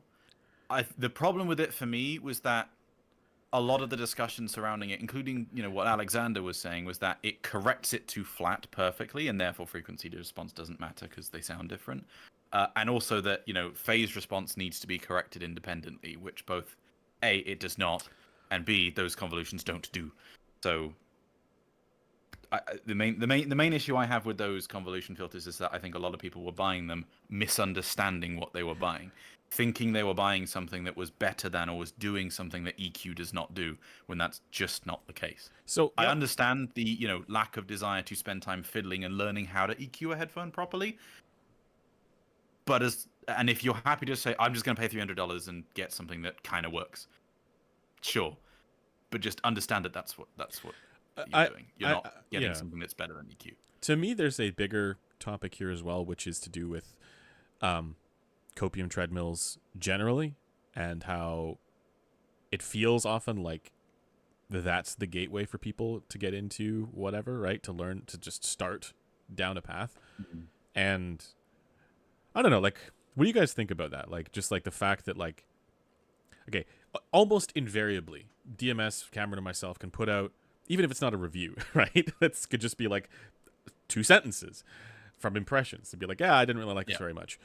That can propagate, in all these different places, and people lose their goddamn minds. And That's true. I'm just wondering, like, well, first, what do we think about that? Like, to me, that's like, there's a lot of, like, it's kind of just a standard fare at this point. But is there like a solution to, I guess, getting people to think about this stuff a little bit more in terms of, well, that's just what they thought? I don't think there's a solution. I mean, it happens with most stuff, right? There's almost any like review, or not even review, but just impressions that we can share, and some people are gonna not just disagree, but seek reasons to justify why we must clearly be lying. It's a tale as old as time. It's like, there are YouTube channels dedicated to DT990 code. Yes, there literally is. I need to do a video on the DT990 though, because like it's not it's not understood sufficiently. Even among our videos haven't gone into it sufficiently. So I need to do more on that. Yeah, I think this Amanis was just a particularly strong reaction to like show impressions. I also, one thing we didn't mention is a lot of people are seemingly like, if you didn't like it, you shouldn't share show impressions. You should wait until you get it in and spend more time with it and try it on a bunch of stuff. If you liked it though, then yeah, post that. That's fine. It's like, why does it work one way but not the other? It's literally a show impression. Like, yes. What's the point of doing it if it's not don't genuine? Have it at the show then. Yeah. Look at that. Listen, there you go. I think we need to understand that this hobby, a lot of the people in it are best understood as simps. Sorry, DMS, that looks fucking sick. I'm going to change my camera battery real quick. Look at that. Yeah. I think it's in the head? I think it will. Yeah. I think that looks like it's going to work. The question is whether there will be a small leak around the sort of annular ring thing. Yeah, nothing Funtech can't solve. Well, if there was, I would just redo it. I wouldn't want to Funtech it. Yeah, I guess. I want this to be proper. So the thing I was giggling at, by the way, was Griffin linked me to, apparently there's a firm that started selling a service where they'll use a linear phase EQ to correct the magnitude response of your headphones, and then use all-pass filters to correct the phase response of your headphones, as opposed to just using a minimum phase EQ, which would correct both of them at the same time. I said that while Cameron was... Yeah. I said that when Cameron was gone because he's already commented in the thread. It's the thing in the CanJam SoCal thread about the minimum linear phase bullshit. Yeah. I just realized something. I think it actually solves an acute market problem. What? Yeah, it's the lack of money in that person's bank account. And honestly, I'm jealous that I didn't think of it first. Okay, first I got to go through some peppers here. Rob says, British people love to chew wintergreen flavored gum and mints while listening to their favorite headphones. Is this true, Cameron? Can you confirm? It's not I don't, and it's not something I'd say I'd noticed as a thing much in the UK. But Rob said it, so disturbing, it must the be most true. disturbing thing about this is that Rob thinks that wintergreen is spicy. Oh, I mean, that would be a British opinion, but okay. 2 things real quick. 1, it fits. I'm going to test it in a minute. 2, I've realized upon looking at this and then opening the file you sent me, Blaine, the file you sent me is different in shape than my 4128 pinna. What do you mean? They're not shaped the same. They're like different ear shape, different pinna shapes. The file that I sent you, well, I sent you quite a few files. Well, the original one you sent me, which is well, that makes sense. The one you sent me was the B&K Left DZ9772. The one that's been on my 4128 is the DZ9760. Oh, wait, what? Interesting. Well, this just opens an entirely different can of worms. Isn't this? Oh my god, which one is that? I don't even know. Oh no, wait, that's probably, it might be the stiffness. This one says Shore 0035 written on the back of it. Yeah, but does it physically look different is the question. Like, just hold them both up. It physically looks different from the pinna that I capped and the pinna that he sent me. So you have a different model pinna. That's like the difference between 065 and KBX5 whatever. Well, we don't know that, and I have been stalking Brulenkjar for the last 10 years, and I've never heard of... Wait, so you said it was ZB9760? DZ9760. Also, it's worth noting... This is good content, by the way. We also never have encountered before this, though, a B&K 4128 that didn't use right angle adapters. Remember that? Yeah, no, I mean, this is a very old head. This raises some interesting questions about the genesis of your head. I have a very interesting, unique 4128. Shall we measure it? And well, we need to get its HRTF. Yeah, that doesn't. The question is the HRTF we've been using is an HRTF generated for 4128. No, it may not. It could. Yeah, it could be for the one you just printed. Yep. Yeah, it's probably. Well, it is. It's for the DB. So that's interesting. Now the question is, what are the differences? So what I'm going to do immediately is I'm going to use an HG600 for that. Excellent. Did you throw that across the room earlier? First needs to be thrown across the room. Throw it at Jake. The reason this has an ear missing on it is because of a video we're working on the Headphone show that's going to take a lot of time and is extremely cursed, and I'm not going to tell people what it is yet. I know what it is. All right, I know that it's dangerous. I have to keep going here. Listener says, one cannot dunk on people who have been in this hobby for almost a decade, has tried everything or bought everything, but still doesn't understand FR as effectively as they dunk on themselves. I don't fully understand what you mean by this take. I'm not sure if you're being sarcastic.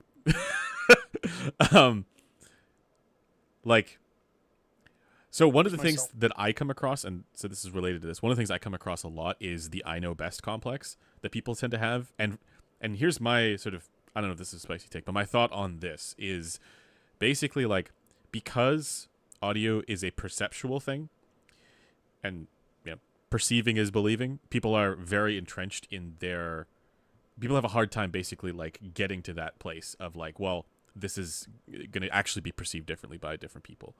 So as soon as they're like, oh yeah, I only trust my ears, I don't trust what anybody else is saying, that's because it's a perceptual phenomenon, which is like, highly got to talk about Frank Jackson here, but it's highly experiential knowledge that people are getting when they are having auditory experiences. And so that creates this, or that doesn't create it, but basically it amplifies the I know best complex that people have in their minds. And Frank so on my Jackson till I qualia, yeah. Anyway, so if people see something or read something, right, that doesn't align with their I know best complex, they get particularly incensed, and then this is what creates some of this, vitriol in the discourse.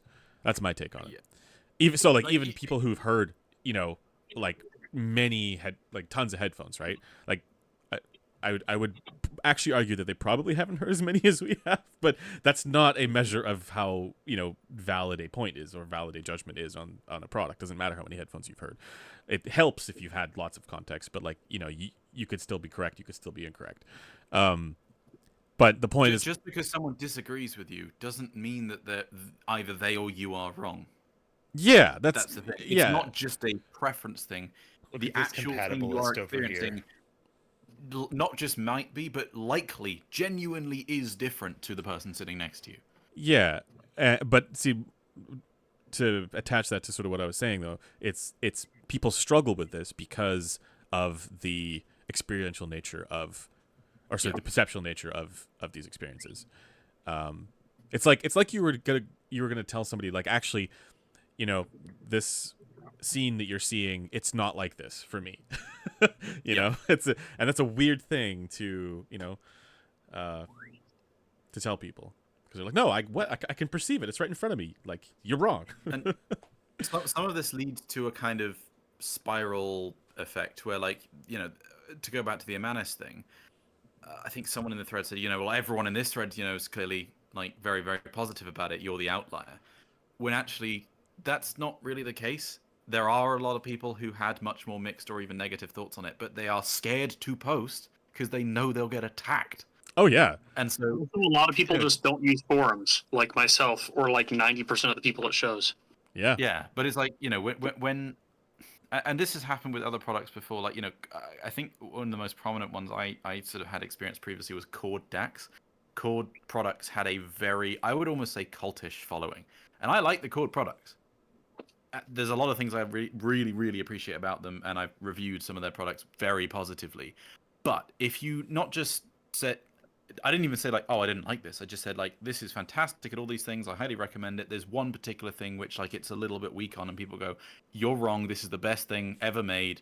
You're clearly deaf. Everyone else in this thread agrees with me. Get out. Yeah, but it's like perceptual experiences amplify copium, right? And they'll try and find any from. Oh, I don't agree with that take.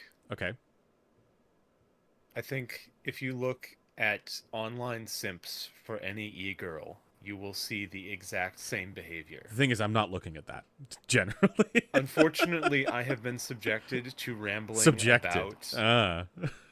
Yeah, no. Unfortunately, I do have to talk to these people sometimes.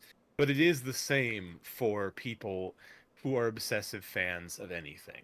And whether that's people who have a sexual attraction to Belle Delphine, or people who are obsessed with a given shitty power metal band. But are those not still perceptual things? Like, I'm thinking of, there's other things, like, for example... I don't want to think about the perceptions that those people have of e-girls. No, but there's an experiential element there that is like... I don't want to think about their experience. It has, whatever it is that they're talking about has enriched their experience, their conscious whatever, to a degree where it's unthinkable that you know, somebody could have an experience of that is not similarly enriching. And that's I think that is slightly different from, like, if you're just to do like an analysis of like microprocessors. Right, you would end up with... No. This is very much a thing in is computers. Okay, I don't follow. Oh my god. Much. Oh yeah, people fan like even if like, I know that there's fans of that, but like, I feel like those people are just morons. The worst copium for the years, and I say this as someone who was never a fan of Intel, was people who were really into AMD CPUs in that era where AMD could only release literal just flaming hunks of shit. Did people debate about the actual performance though? I feel like there was really, even though you could like benchmark them fairly straightforwardly, or were they there were people who would the goalpost shift on the benchmarks? Basically, yeah. That, well, and there was the whole Intel rigging the benchmarks scandal, which okay, how about a more maybe happened, but then there was also every single time benchmark came out where AMD underperformed, people were like, "Oh, did Intel rig this one?" No, there. Okay, someone in chat is saying, "Don't diss my FX 8350." Unfortunately, you do have one of the worst CPUs of all time. Okay, but how about this, right? I have a note on that. I bought the FX 6300, and I bought that one because it was way cheaper than any of the Intel options at the time. And that CPU still runs, and it still works. I mean, yeah, I have a Sandy Bridge i3 that still runs. I've got a Nehalem somewhere that still runs. My 4790K lasted like 2 months. Well, yeah, but that's probably because of the shitty IHS stuff, right? Because it used the weird thermal interface material. Anyway, this is getting into different... Okay, but how about a more innocuous example? Like, Mark Ryan and I were at CanJam chatting about bags, right? And I kept saying he's a Bellroy boy like me because we both use Bellroy bags. And I'm a big fan. I really love my Bellroy bag. But then Griffin showed up with his Peak Design bag, and I'm like, yeah, like this is pretty nice too, right? Like, I'm sure there is a subculture of like particularly intense people about their bag purchase, but do they genuinely discount other people's? I know who those are. It's the EDC people. And yeah, yes, yeah. exactly, they do. But they absolutely do. Do they discount other people's like? Do they say, well, talk about Spyderco knives online sometime? But what I'm wondering is like, do people genuinely think in those scenarios, like they're thinking, oh, you're making a bad internal calculation about whether or not this product is good because you're not considering the right reasons. But do they genuinely think that you are having a different perceptual experience of those products? No, they just think you're wrong. They just think you're wrong. They think you're wrong for all kinds of different reasons. Yeah. Well, they think you're incorrect in describing reality. Like I've had this with mechanical aspects of headphones. I think that all the old Odysseys are built like shit. Like the fit and joinery is not good on any of the old LCDs, the ones that had the actually comfortable headband. And I'll stand by that. And the star washers they used were stupid. But the thing is, people would straight up tell me, no, this is the best built headphone I've ever had just because it's fucking heavy and has wood rings. So do you think that the copium is no worse in audio than it is, or the tendency for copium to propagate is no worse in audio than it is in any other space? Not in worse. Any other consumer hobby, I think. No, so like similar to obsessive fan base. Yeah, so similar to like keyboards or monitors, whatever, right? Like things that people are buying, cars. All of the keyboard obsessives I know are kind of weird because keyboards are such a DIY centric hobby. Like most of the keyboard obsessives I know will not be content with anything that is off the shelf unless they have personally taken apart every single switch, replaced the springs with like 3 stage ones they bought from some guy in Slovenia, and then individually lubed every single part with unicorn tears or whatever. Yeah. No, like that. I mean, I know it exists in all those other places too. I'm just wondering if. Well, no. What I mean is like keyboards are the odd man out to me because I don't know. Like, I haven't seen as much fanboyism of brands so much as, like, it reminds me more of the Tweak-Fi thing in audio, where it's like, no, my audio system didn't take off until I installed all these weird tiki torches all around my room that cost me $20,000. Yeah. People do the same thing in, like, coffee, cars, photography, anything. It doesn't matter whether it's fanboyism exists. I'm just wondering about the degree of vitriol in the copium. Right? Or no, I don't think it's unique to audio at all. Okay. I think it's like there are certain hobbies I think where people are a little bit more like so coffee is one where I think people are a little bit more willing to accept that it is just a sort of preference and difference based thing. I see you've never talked to someone about different burrs.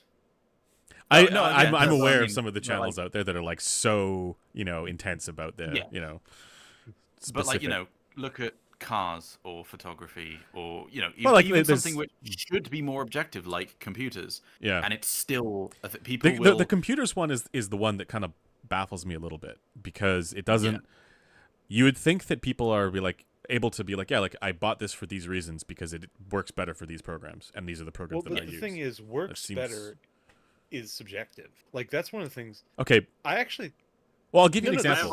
I'll a lot about this, actually. I'll give you an example, right? So, like, right now there's the big issue with the Intel 14th gen or whatever it is, right? I know. 13th and 14th. Yeah, exactly. So I also have a 14th gen, right? I never had any of the issues that people were reporting, but I'm not going to pretend like they don't exist because I happen to own one. Like, it's an obvious problem, and I updated my firmware accordingly, right? Because I didn't want it to happen to me. And the other side of it too is I also have a system with one of the more recent AMD, I can't remember which specific one, but and the only reason I moved to the Intel one was because it seems to do better for long op footage, which is 90% of the footage that I shoot. And once I switched over, it was like immediately better. And it's like, well, Douglas, I'd like to ask you to not say anything about ARM CPUs right now. Yeah, exactly. I know it's hard. Yeah. But so like the point is more that like this is an argument we've had though. There are okay, but but whatever, it could be anything. The point is more that like you could take a look at what the specific application it is, that you're trying to do and say, okay, well, you could make a judgment about what thing is better for that based on tests that are typically done. And I don't understand the fanboyism around one particular brand, because they do a thing better. right? Or if anybody is like defending Intel in this case for their CPUs, it's like, oh no, it's only an issue with blah blah blah. It's like, no, it's clearly an issue. So I don't understand the most of it copium there. I think really it does just come down in many cases, and PCs I think more so than other hobbies, and potentially this is the reason why it's often worse in the sort of PC space. It comes down to, if people can only afford to choose one thing and are going to pick one thing, they feel the need to defend that. Oh, of course. It's a purchase justification thing. And in headphones, like, you look at cheaper stuff and you don't get the same kind of level of vitriol sometimes. Whereas more expensive stuff, where people are investing a lot of money into it, particularly, like, if you look at that Headphone thread, most of the people that were most aggressively defending it were the people that bought it, and bought it early as well.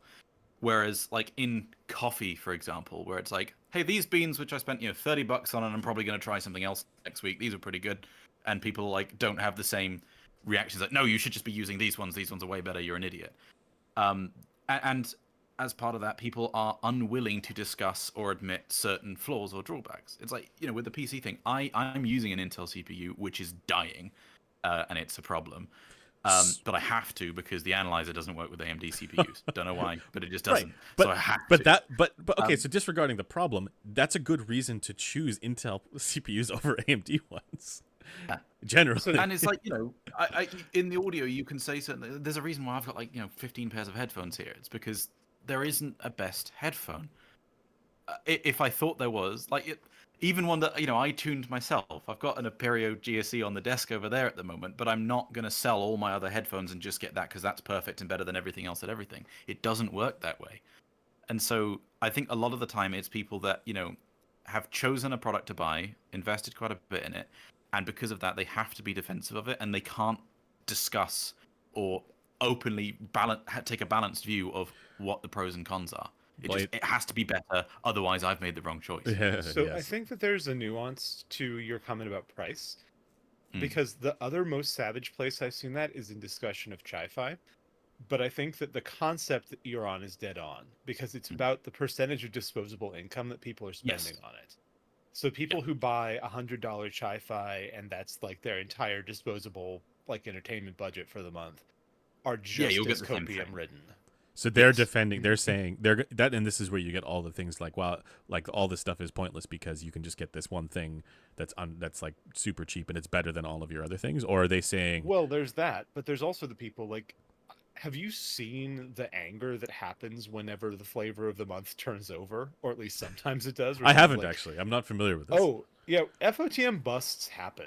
And people are like, what do you mean the Hexa isn't the best IEM ever? What do you mean the fucking blessing is an endgame? No one recommends the Gold Planar GL2000 anymore. But that was just one person who recommended it. Well, in Zeus's defense on the Gold Planar thing, that one seemed to be a case of him getting a particularly golden unit. Because a mutual friend, bought one on Zeus's recommendation and went, this isn't very good. He went over to Zeus's, tried his pair side by side, and says, these don't sound like the same headphone. So that one, it could be that actually Zeus did just get a particularly golden unit, because he said that actually Zeus's unit sounded great. I think that the Gold Planar thing is slightly different from the flavor of the month turnaround thing. Like I don't know. You guys know like what I'm talking about though. Like you can picture the person in your mind who is commenting on Headfi or whatever forum in some copium based manner, right, about whatever it is, right? You can picture this person. You can picture their attitude. You can picture the expression on their face when they're from their response, and like you know what this type of person is. And I'm just wondering, like, is this unique to audio? Because basically it's like why does it seem like audio just, or particularly headphones, I know it's more than just this, but why does it draw in all the assholes? And it's probably that it doesn't. It's probably that it's just one of many hobbies, as you guys are pointing out. There's assholes everywhere. There's assholes everywhere, exactly. Yeah, it's just they make a lot of noise. Yeah. And the problem is that when you have certain individuals making a lot of noise and being quite combative, it puts off the sensible discussion. Like we talked about earlier. I've spoken with several people. In fact, several people like DM'd me after the whole Amanis thing to say, hey, just to let you know, I thought this and this about the Amanis. I'm scared to post on Headphone because I am the same way. I'm actively not wanting to post in various threads because I'm like, this is not going to go well. You know. Question specifically for Blaine. Do you have an This is already being discussed. 4128. An HD 600? A measurement of an HD 600 from a 4128. Oh, Griffin might be able to help with that. I'm already discussing that in the live stream planning. We'll talk about that after the show. I think that you do need to do a revision on the ear so it fits tighter against the collar of the... It actually, funny enough, it fits tighter than the stock ear does, I think. Yeah, that might be the opposite problem. What's the length of the canal you used?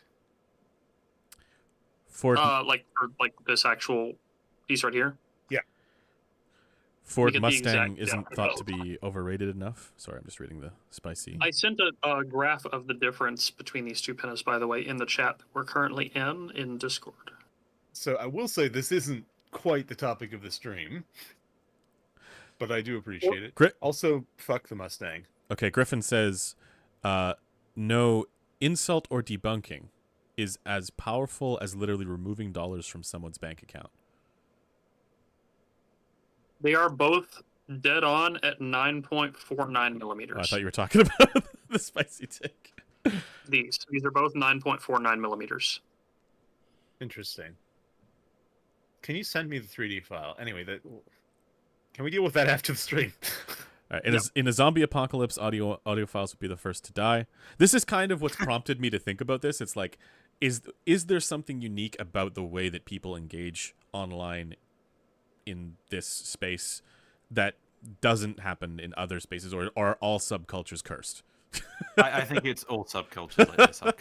All subcultures are cursed. I think this one is worse than average. Okay, why though? I think it's worse than average, but I think just because there's more money involved. Honestly, I think that's it.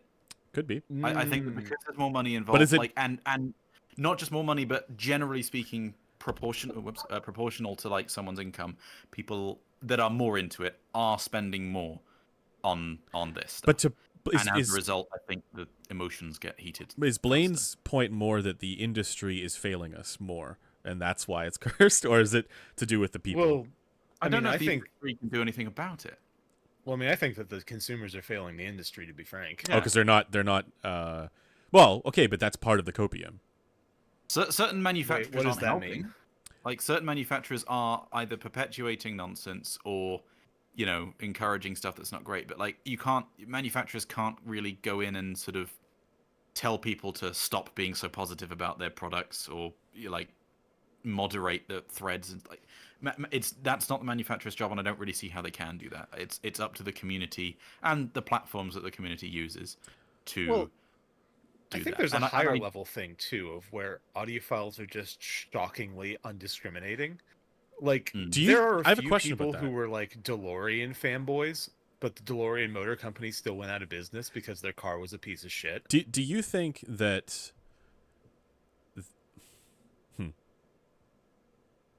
Do you think it's that people are denying their own experiences, or so for example, there's people who will purchase a thing, it doesn't actually sound good to them, but they're going to defend it because they bought it, and that's overriding their genuine perception of the product, and then they're lying to themselves when they make posts about how amazing it is? Or do you think that they're just generally not discriminating, they're generally indiscriminate about it, and I think it's a mix.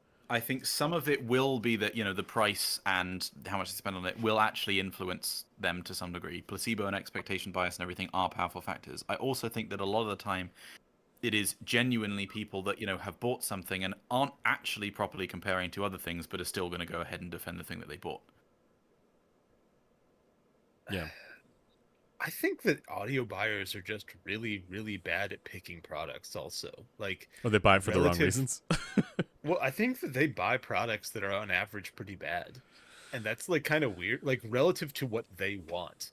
And I think that drives a lot of the weird behavior. Maybe. Because again, you see this to some degree in cars, and you see it particularly with bad car brands, e.g. all the British ones. Get wrecked, Cameron. No, I don't disagree. No, I'm not disagreeing at all. I mean, if you think about the crying soy jack emoji, that's pretty much Jaguar Land Rover owners, right? I don't know. And what it's that for the is. same reason, which is that they bought bad cars in general, and they have bad car problems because they made a bad choice. Just to answer the Someone's going to get question, offended by the that. original thing, Yes.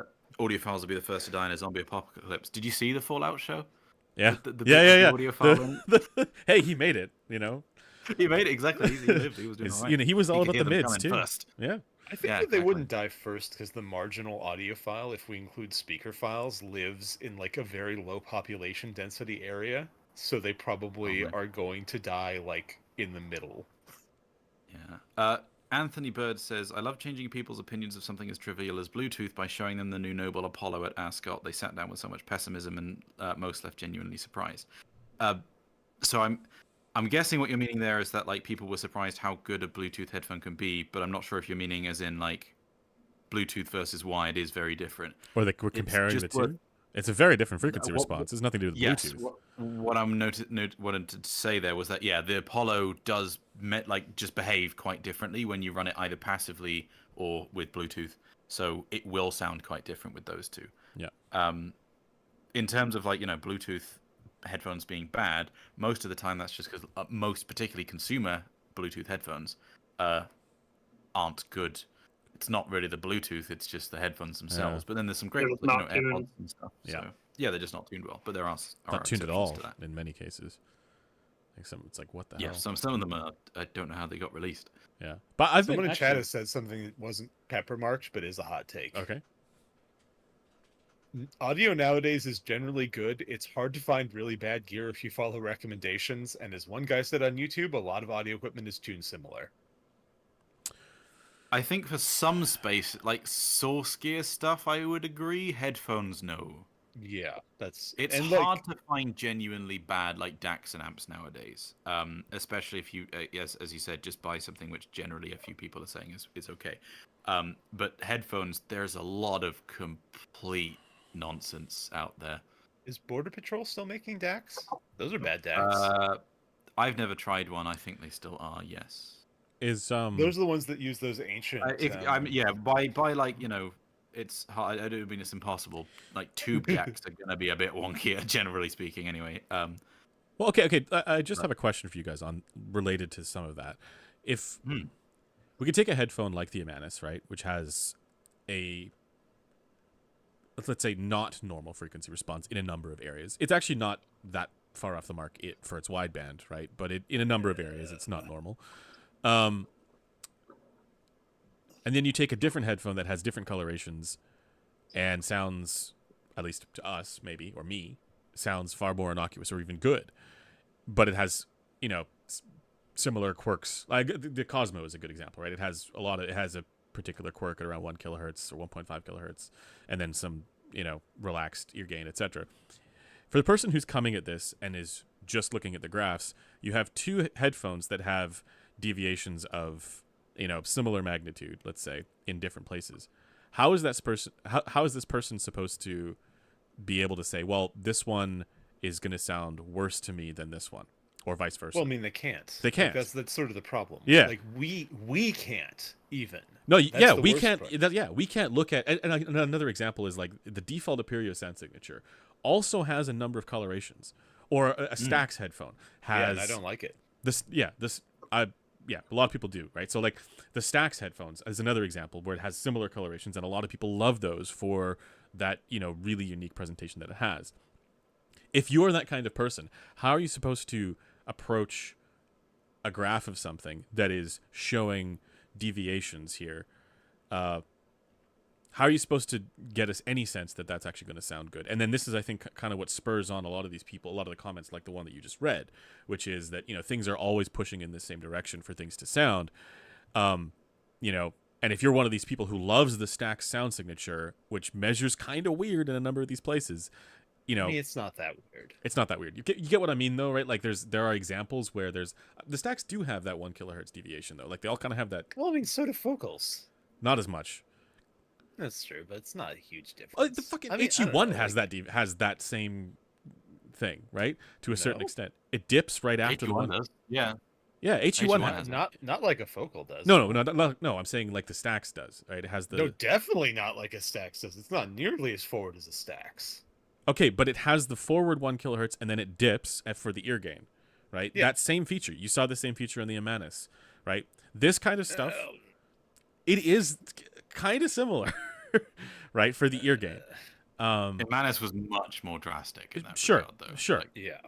Fine. But you get my point, right? How is somebody who has heard one of these products and had a genuinely positive experience with it for whatever reason? We can say maybe, we could say for whatever reason, right? And then there's a graph that they're reading that's saying, hey, actually, there's this deviation here, and it should be something like it's not. How is this person supposed to, reconcile those two things? And I wonder if some of the issue comes from not being able to reconcile that, and then they just throw at the graph because they're like, well, I had this experience, I heard this product, and I know best. So I mean, like, to be clear, people should throw out the graphs as a general rule. Like, the average consumer probably is not able to use the graphs to make an informed decision.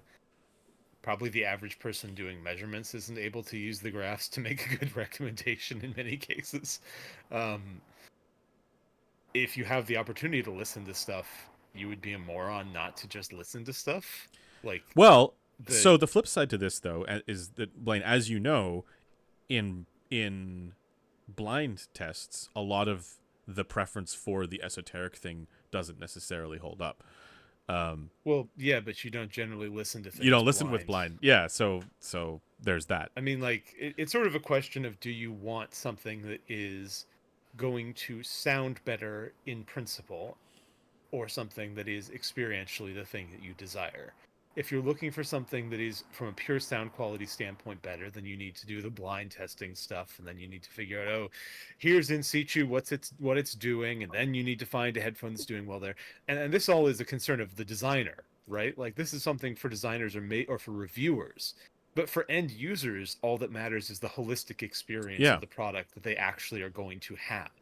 But when it comes to online discourse about this is bound to lead people, I think, also largely because of the talking about audio online is cursed. That's and then that's where it's going to create these the copium treadmills, but also the shittier parts of the hobby where people are vitriolic about some of this stuff rather than inquisitive. I suppose they feel it is a repudiation of their experiences, and then they're like, which, I mean, antagonistic towards that. Yeah, it is. But like, particularly, people often represent their experiences as the facts of the matter, right? Like, there is this is this. I'm not sure. I think I'm actually going to coin a term here just to annoy people, but it is the objectivist fallacy in the Randian sense of saying that my perception directly reflects reality, which is a bit ironic if you think about it. Oh, no, that's why I'm deliberately doing that, just to annoy everyone. Yeah. But that is actually what a lot of people seem to default to. If I have perceived this in such a way, that is the fundamental traits of this physical object. That's the fundamental behavior of this actual sound. Yeah. It's nothing to do with my perception. It's nothing to do with any other effect. I have simply seen through all the veils. I think this is the reality. That is actually the default approach that people come at audio with. Yeah. Well, and a lot of that's just due to lack of...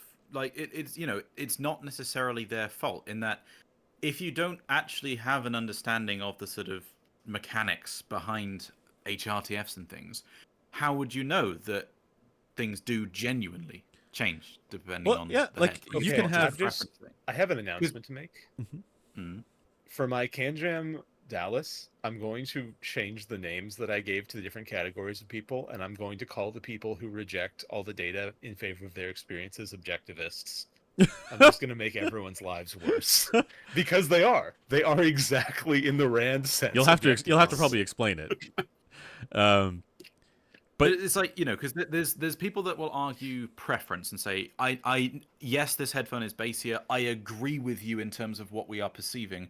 I just don't prefer that. And generally those arguments fizzle out or are agreed upon a little bit easier because people go, we are hearing the same thing. Right. But when someone says, I disagree with you that this headphone is more detailed than this one, or that this one is brighter than this one, and they go back and forth, and it's very rare that you see people go, we must just, have different heads or whatever. It's, no, you're an idiot. You're wrong. Or yeah, exactly. Yes. Yeah. I just, the Fountainhead is a good name for the talk. The next level down from that is the people who say, for every difference of perception, we must just have different heads. Like, you see both of those, and they're both wrong. Yeah, people over some two people. You could, You could call them Atlas Shruggers. I'm not going to call them that. Because you do see some people, like, there's people saying that the Amanis has the best sub bass, where it's like, well, I don't see how that could be the case on any head.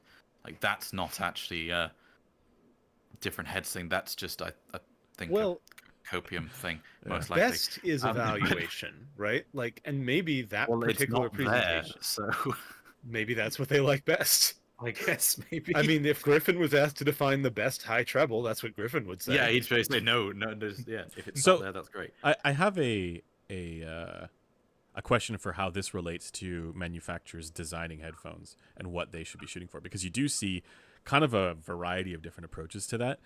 On the one hand, they'll design it, based on like a measurement. Actually, like for example, in Sennheiser's case, right? They'll design it often to a certain spec that they're trying to achieve. Same thing with IEMs.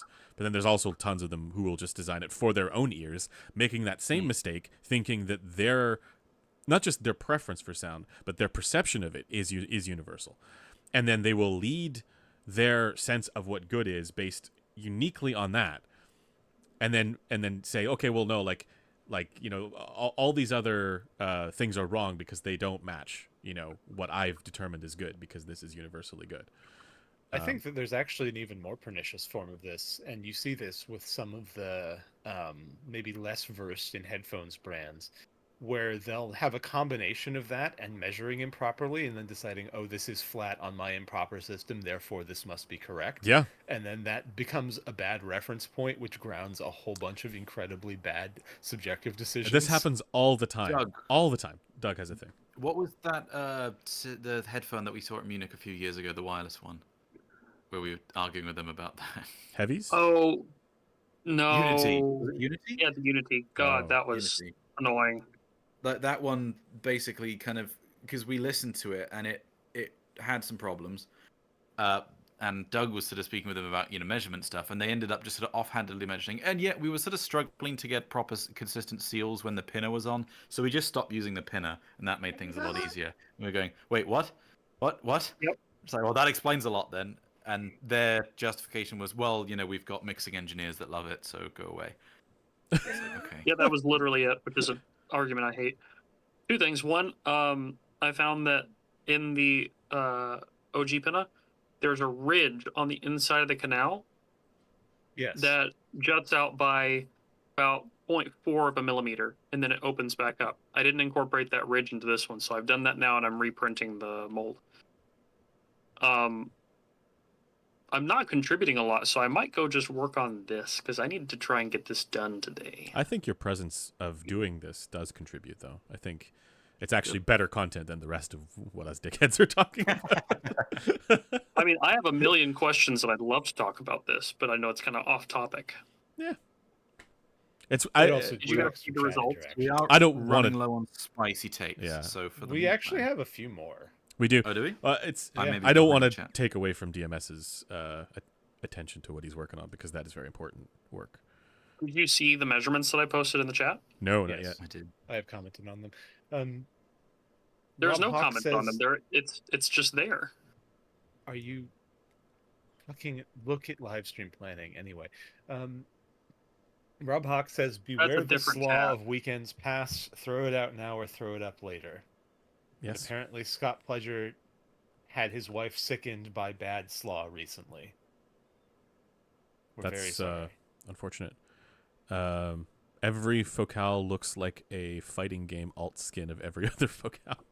That is the most correct hot take I have ever heard.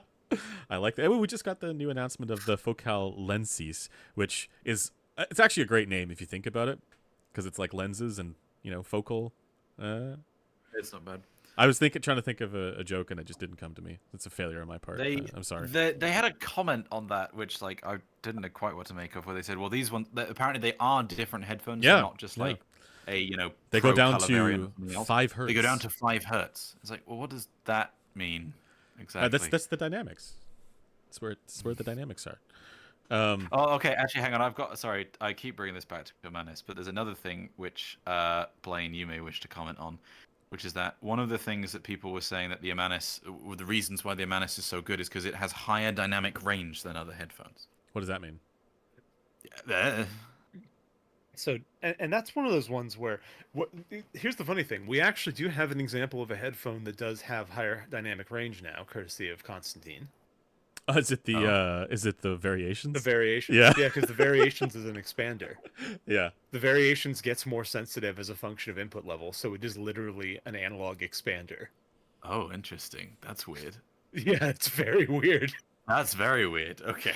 Yeah, so it is possible,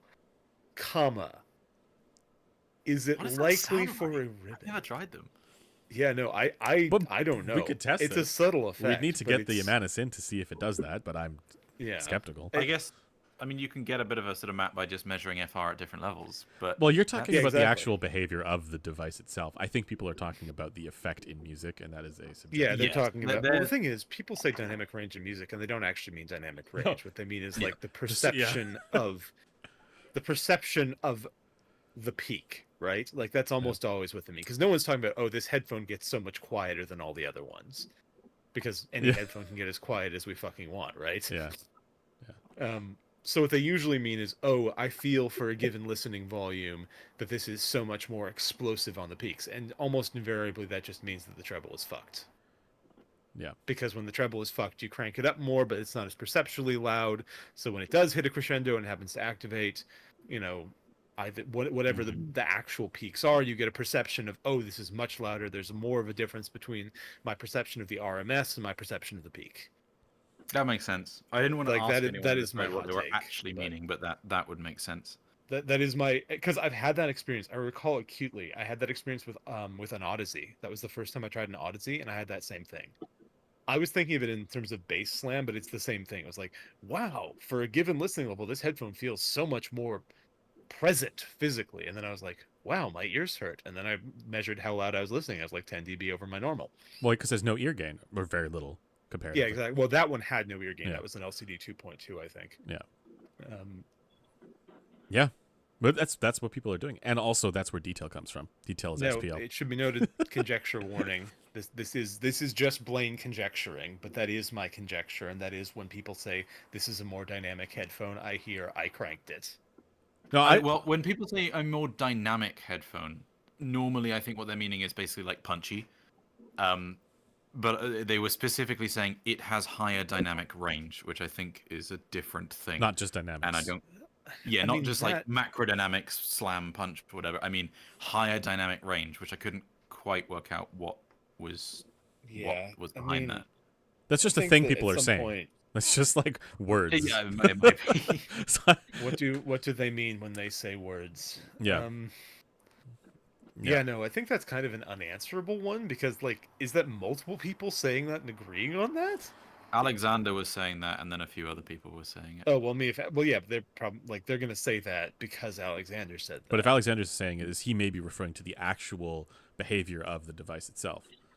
I have no fucking idea what Alexander is referring to. The only other thing that thread. I can think of in terms of like dynamic range would be, literally what is the max SPL it can play at, which for ribbons wouldn't be that high, I guess. Well, ribbons can go quite high. The main thing about ribbons is that they become extremely. You mean they're not? You mean they're not excursion limited necessarily? Well, yeah, I mean there is no literal limit to the excursion of a ribbon in the way that there is to most stuff, because the magnet structure is so maybe that's parallel to the direction of travel. Yeah, it will become quite bad, and of course, at some point, the foil itself will overheat. Yeah, or tear.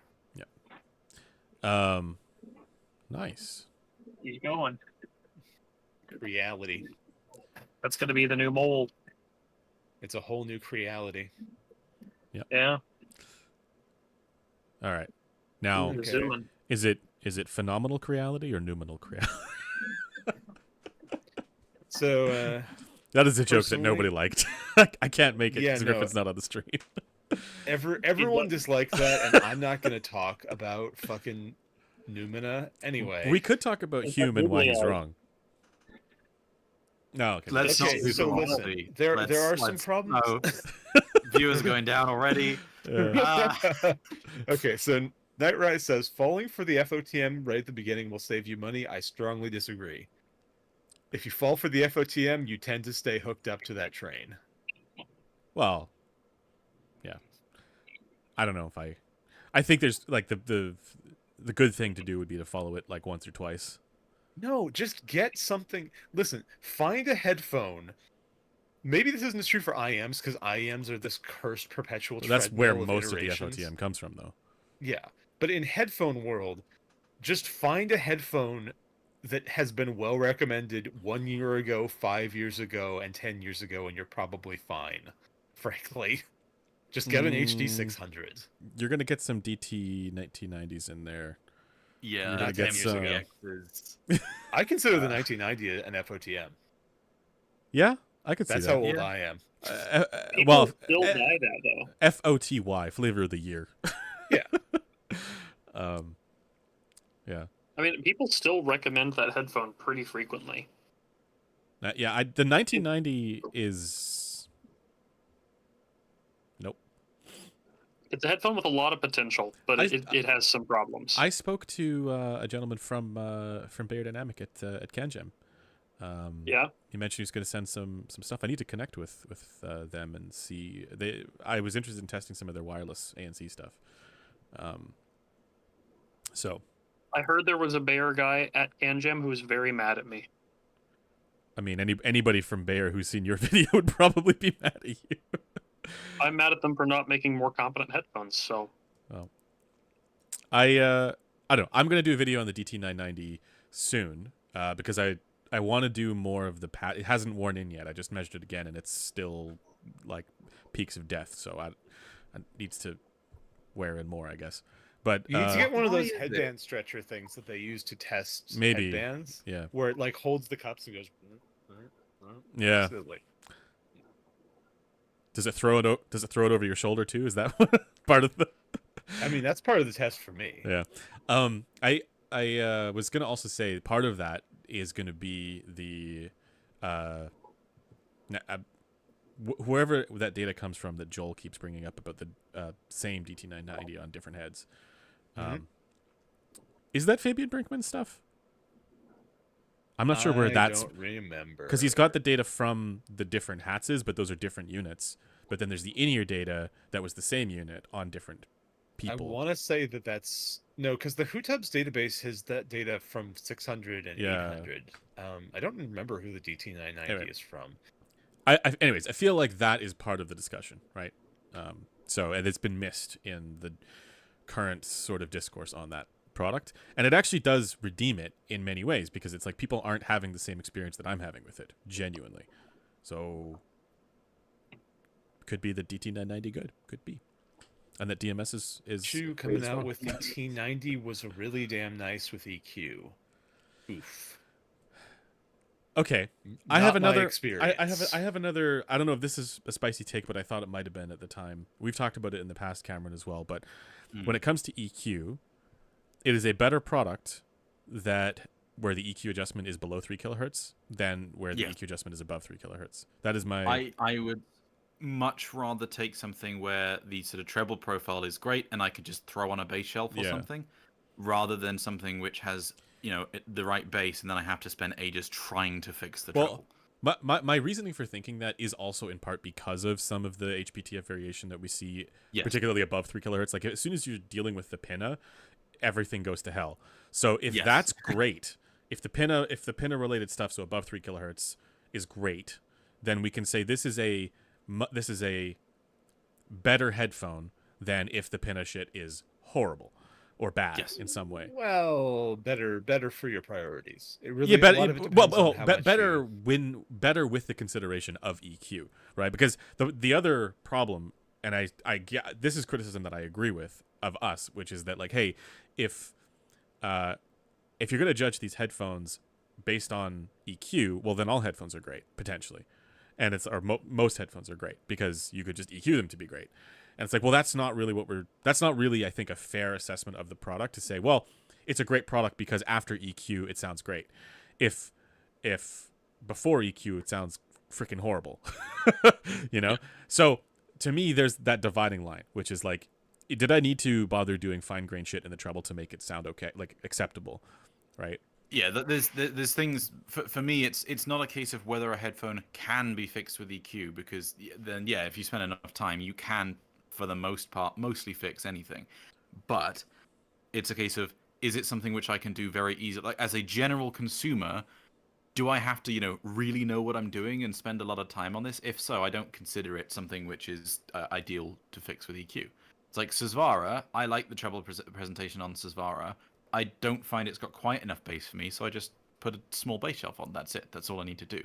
Easy. Whereas other headphones, even if it's got the right bass and mid-range and stuff, if it's got like narrow Q things that even if I can fix, maybe it won't be fixed if I move my head a bit too much or something, or the pads wear in, or what, just all this kind of stuff. That's not fixable for me. That's a temporary band-aid, and may not even work that well when it's there. Danger Zone says, Spicy take the HE1000 SE sounds incredibly good. Resolve must be going death to put it in C or tier. So that is a wonderful sentence, first and foremost. The second is that the HE1000 SE that I reviewed, which was years ago, is not the current generation of HE1000 SE at all. And the one that I reviewed was the most bright and insane sounding thing that I'd come across in a very long time. It sounded like the description that there's a movie where, if anybody, it's like a horror movie where there's a horse that gets sliced in half or into different pieces and then gets pulled apart. That's what it sounded like to me.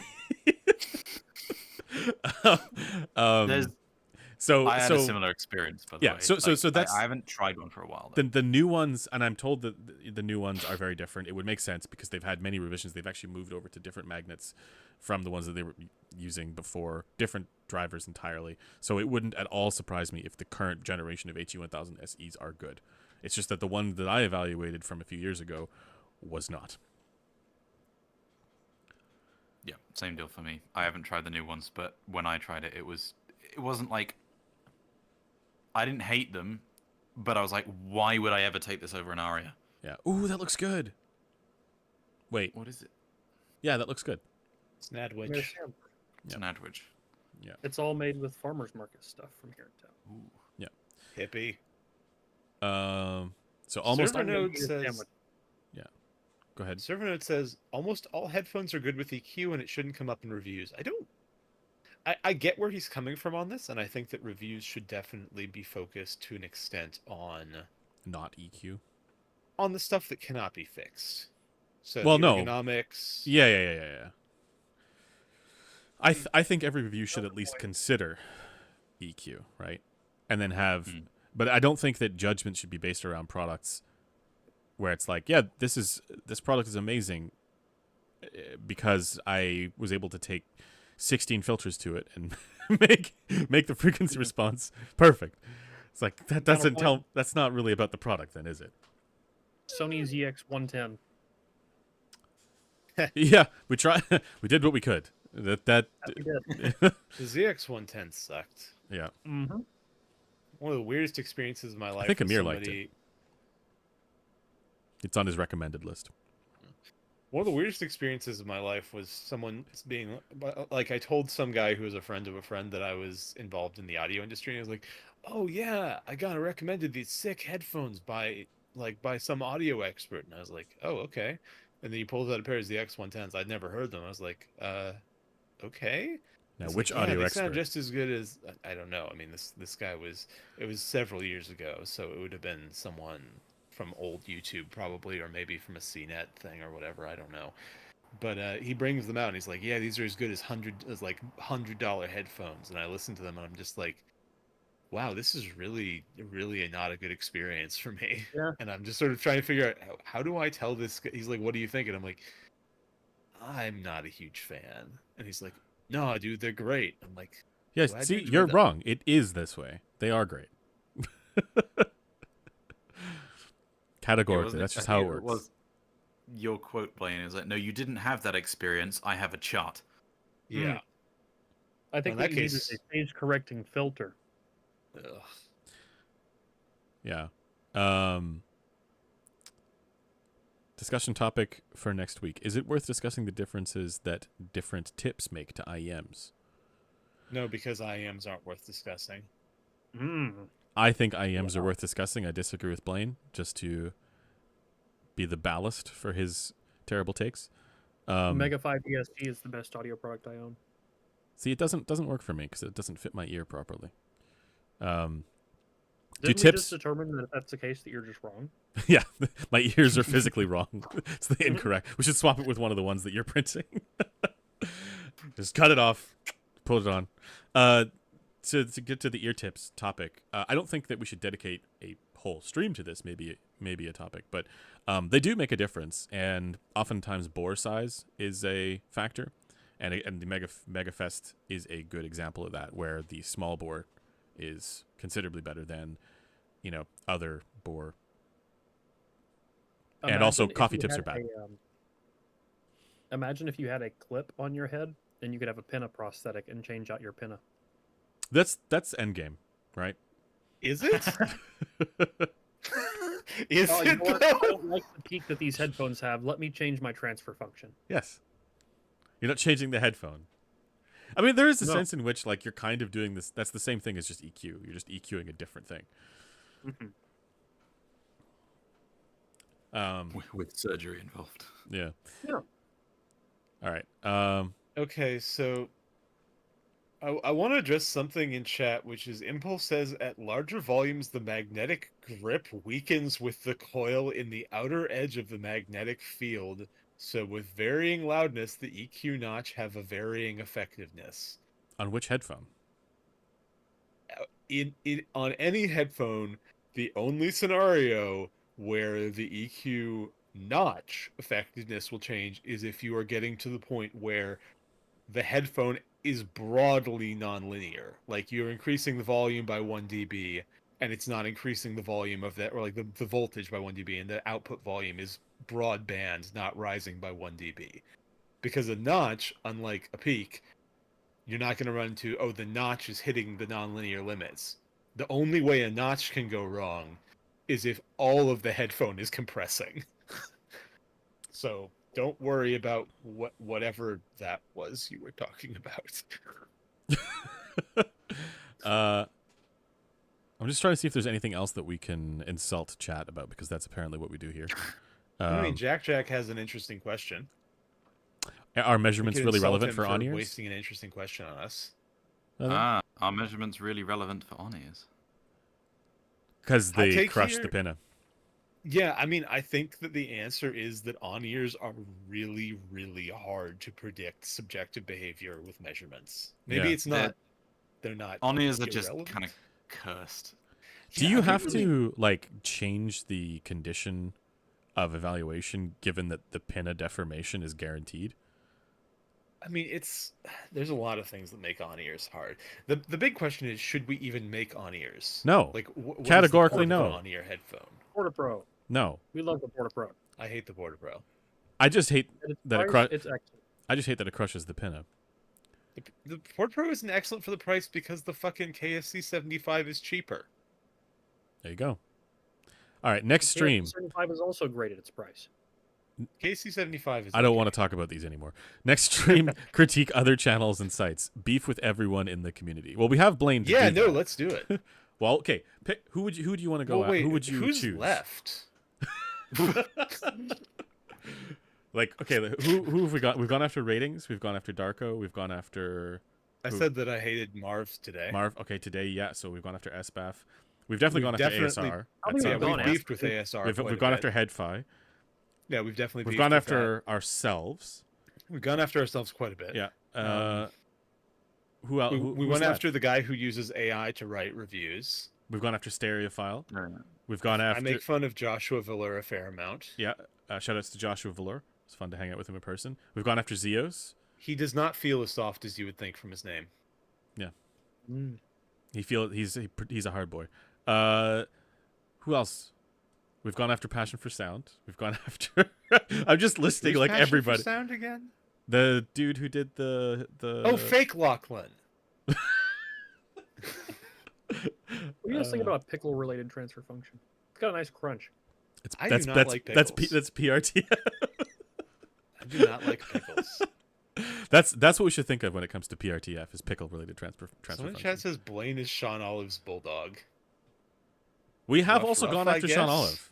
Like we love Sean Olive, but there are things that we have identified in his research that is a bit scrungly. Well, I mean, that's peer review. I mean, now what's really going after Sean Olive is comparing myself to Sean Olive as a peer.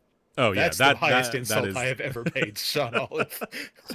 Some of the names being posted, it's like, well, okay, so when we've had beef with people, it's usually because there's something which is academic or whatever that we're sort of debating about, like the ratings thing and. I think you forgot also that we are being told that by the store because we are supposed to eliminate all the competitors to headphones.com storefront. But hey, see, somebody's going to clip that and be like, see, I told you. Yeah, I told you.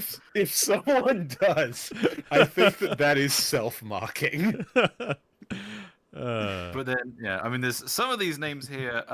There would be plenty to talk about, but it's mostly stuff that is behind the scenes, and someone in chat said Lachlan from Lachlan Likes a Thing. I will never go after Lachlan from Lachlan Likes a Thing. I miss that guy so much. Yeah, he's a sweetheart. Also, somebody's asking if we can go after some of the trolls. I don't know that that's really the best use. I mean, I'll say it. The guy's name starts with S. There's no need to go after someone who seems to go after themselves sufficiently. Right, that guy. Yeah. There is literally no point giving him any time of day. Yeah. That is not a channel that actually has anything academic to say. It's quite frankly, if people think that his content's serious, that's on them. Oh, what about wave theory? Multiple people brought up someone called Wave Theory. No, I'm familiar with him. I've seen his. About this person. He's the one who referenced Kuncher for the cable stuff. Okay, and that was Passion for Sound, wasn't it? No, well, maybe as well, but I know that in a recent thing. Can we have a twofer? Cameron, you're friends with Passion for Sound, right? Should we have them? Should we have them on to debate them? Like, can you get him on? Like, actually, wait. Can you get him? Like, hold on. Do you know where he lives? I'll just go to his house. Let's not do that. I can ask if they want to come on. I don't know whether having that debate is what they would want to do, but I can definitely ask. Yeah, it's the Kuncher thing is. I think we spoke about it before, but yeah, that's a bit of a rabbit hole to go down. We should have Zeos on and have debates with him about stuff.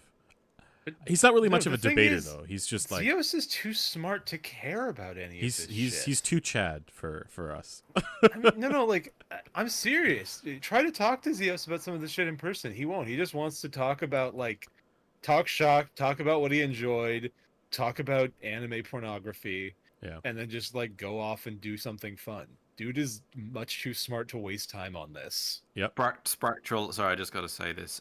Confidence and actual knowledge are not the same thing. And in terms of being honest, literally look at any of his thumbnails. The fact that all of his videos are drama videos and various previous videos, he has just outright lied about stuff to try and fuel drama.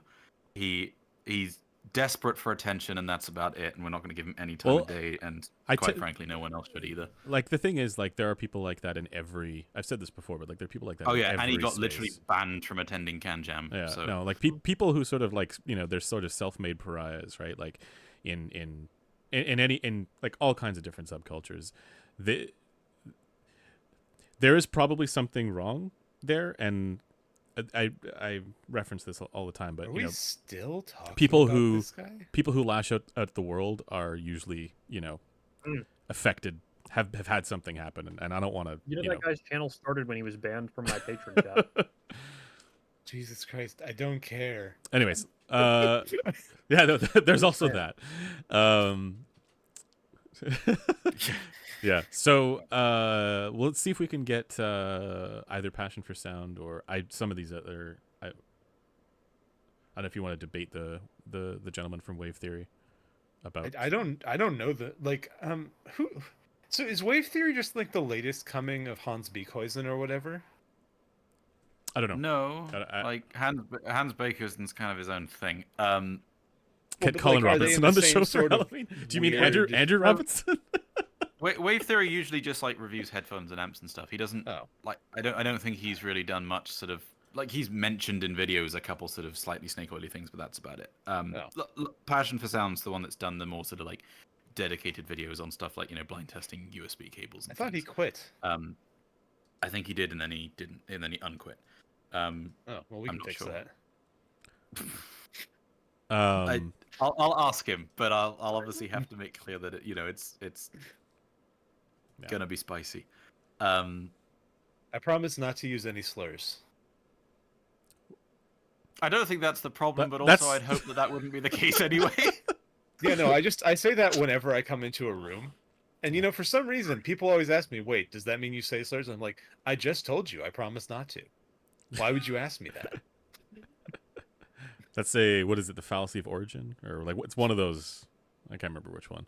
I should know this. My I am not evading taxes t-shirt is raising a lot of questions answered by my t-shirt. Yeah. Are there any other reviewers who would fall into the philosophy arguments? Because then invite them. Philosophy. Probably not. Probably not. Are we going for a 3-viewer stream? See, we only do this because when Griffin is on, it annoys the shit out of him. Well, no, that's objectively not true. It's not true, but I enjoy that narrative, so I'm gonna run with it. Victor Hallgaard. I don't know. Victor is a very quirky guy, but I don't really feel like. I mean, he's just like a weird guy on the internet. Like, does anyone pay? No offense, Victor, but like, he's not exactly influential. Sorry, Jack. That's the guy that we were talking about earlier. Don't give him any time of day. Honestly, I think the best person that like would be interesting to debate would be Hans Bakerwisen. What about? Oh yeah, no, I would love to have Hans. He's the one that kind of does the most videos on the stuff where it's a bit dubious whether there is any merit to it. And very also, charitable way of framing it. The thing. Oh my god. The thing for Hans Bakerisen that I find a bit difficult is that seeming less so in his new videos, but like in some of his old videos, he had sort of sprinklings of actually good information which you couldn't find in an accessible format in other ones, which was great and that's helpful. But that then inadvertently gave validity to a lot of the other stuff that was kind of much more skeptical. I mean, I guess come to think of it, we should probably beef with the audiophiliac. Oh, Steve. I haven't seen much of his stuff. I mean, he's like still active. Has Hans ever used the test equipment that's behind him in his videos? Like while on video? I know he's shown a plot at least once. Right. Okay. Rob Hawk says, "How about Amos?" I'd be okay with Amos. I feel like Amos. Like Amos would probably be happy to come on. He's I don't think a pretty chill dude. There's not. We've already done that behind the scenes. I had like a fucking 2-hour-long conversation with him about the skin effect. Yeah. No, Amos is great. I just don't know if there'd be like all that much to. A euphemism? What? No. Okay. No, it is not. Yeah, I just don't know if there'd be much to like debate. I don't know if there's too many points of contention other than just. See, here's the thing though. There's like. I'm trying to think of like if there would be people who would be interesting to debate because they have like a genuinely like defensible position and there's something to engage with there. I mean, and then there's people who are just his name is Amir, but I invited him on and he does not seem to want to. We're not looking for drama.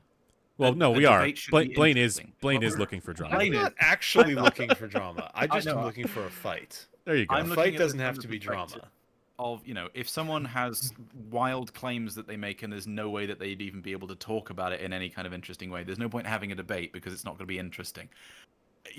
A debate should be interesting for the viewer. Yeah. Which means that there needs to be some back and forth. So what about Olive from Olive's Gadgets? That would probably be quite interesting to talk about some of the like methodology that he uses. That would actually be quite a good one, I think, if he'd be willing to come on. A debate should be or Joshua Valor. It's not just drama. Joshua Valor. Does Joshua Valor actually have any thoughts that are related to the things that we talk about, though? Maybe. Like I always found Josh kind of orthogonal in the same way that Zeos is. Yeah. Does he care about any of our shit? He likes it. If he doesn't, he doesn't. Yeah. Huh? Yeah, I think Josh just basically reports his own experiences. He doesn't really fuss with silly cables or anything like that. He doesn't do any of the kind of, audiophile memery stuff. He's just does this headphone DAC amp sound good? That's about it. Which yeah. With the prettiest B-roll you've ever seen. By the way, this Hans person you guys are talking about, I don't know who this is. What's the name of the channel? Well, Hans, I'll send it to you. Hans, okay. He reviews he does do DAC reviews and stuff, the guy but he also reviews who did audiophile network switches. Is he the guy who did the Chord Mojo and said you can now get a DAC in the size of a packet of cigarettes or something like that?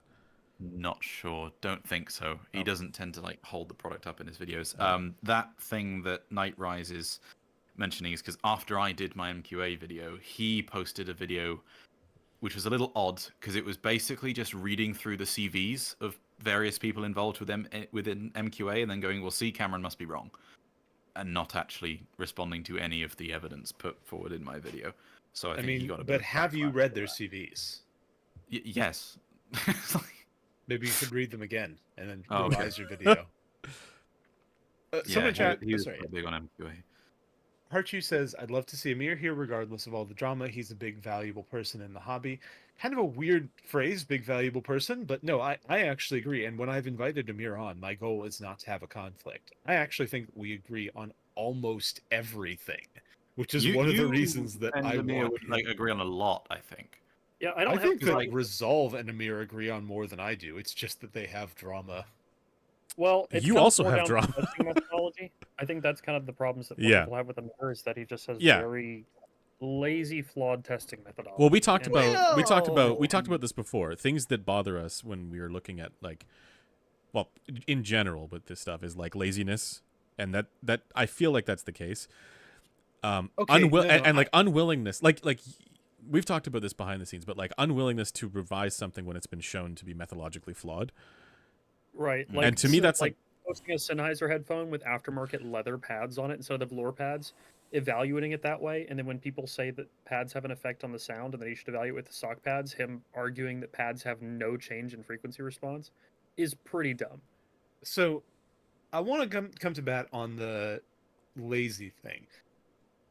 One thing Amir does that a lot of us don't do is push out a lot of different reviews, and there is a value in having one person, particularly someone who's gathering metrological data, pushing a lot of content so that people have a large cross-referenceable database. He does go fast.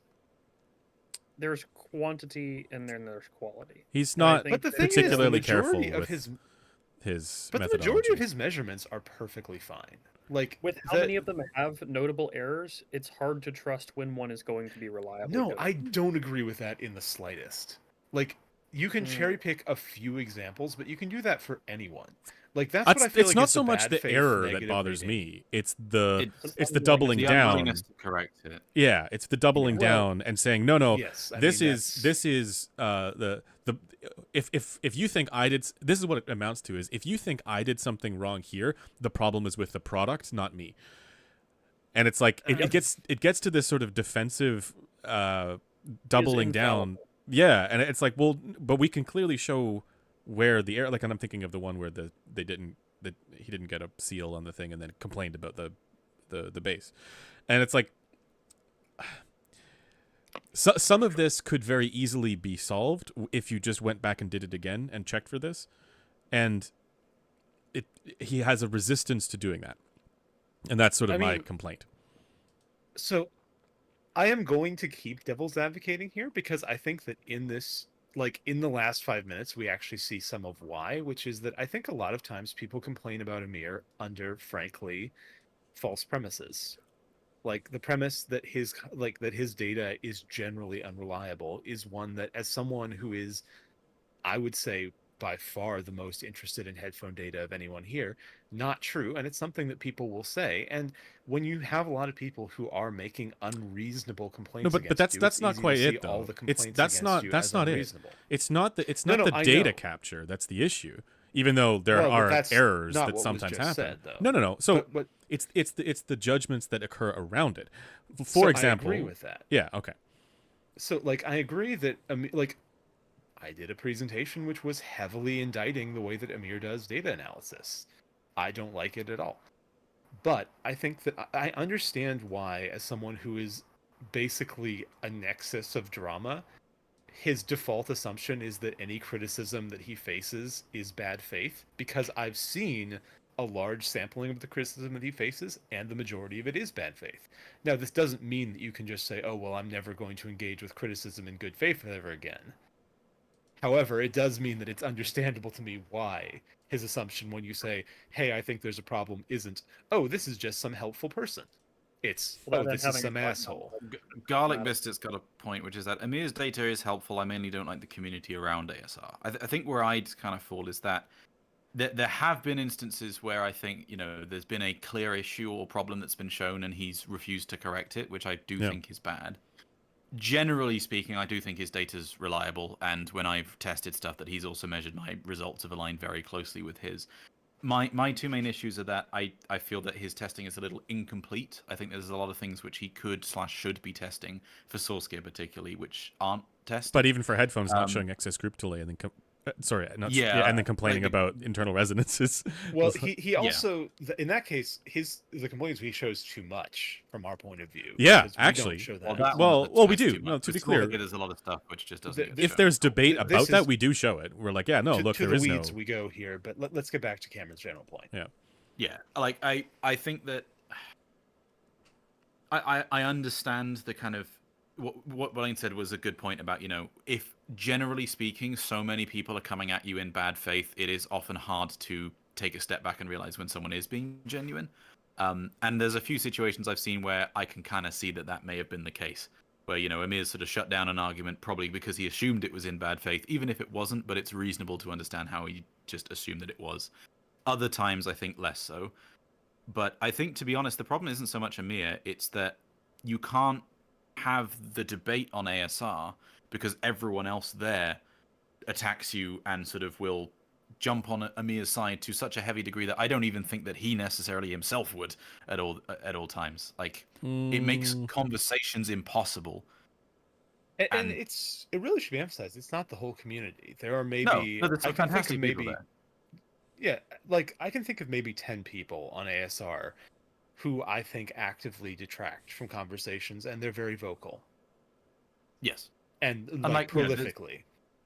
There's a lot of things I'm very thankful that Amir was the reason why we have measurements for most a lot of consumer audio gear, and that wasn't really the case before. I mean, his speaker database is a treasure.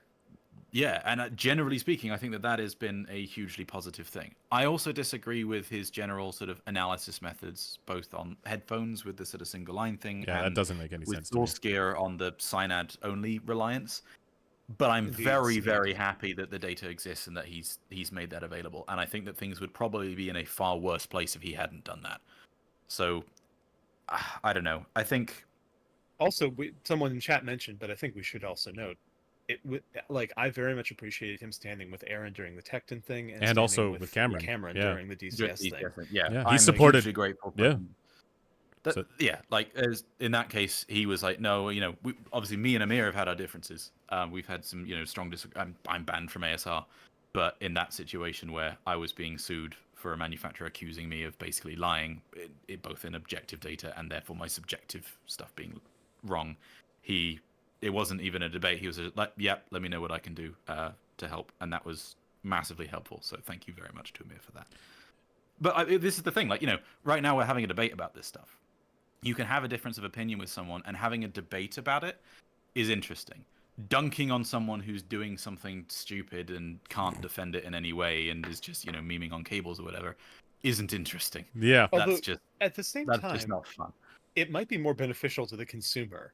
I've had kind of this question of whether that's what I'm thinking about, CNET, right?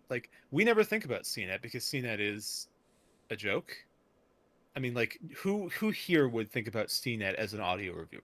But there are people who are going there and getting recommended grados or whatever. Many people. But those people are never going to watch a podcast explaining why CNET's bad. So. Well, not directly. No, not a podcast. I mean, that's certainly not us. The thing is, these things filter out. Well, 2.5 hours in, they'll get to this for sure. Yeah. think about the Beats thing, right? Think about, I legitimately think Tyle Hertzens Actually, I think there's two specific nerds whose content very few people watched, who significantly decreased the revenue of Beats by Dre. One of them is Tyler Hertzens, because he did his first review of Beats solo, and another of them is a guy named Ben Einstein, who used to work for a startup incubator called Bolt. He's the guy who did the review that claimed that Beats headphones have parts in them just for added weight. Oh yeah, I remember that. Yeah, that's true. And both of those, how many people read the original? Fucking nobody. But we know about it. Yeah, exactly. I mean, I read it because I followed Bolt, but and I follow Ben Einstein now, in fact. But that's not. Weren't there also the other? I remember watching a video where somebody took one apart and did the tear down. I forget what the channel is that does that.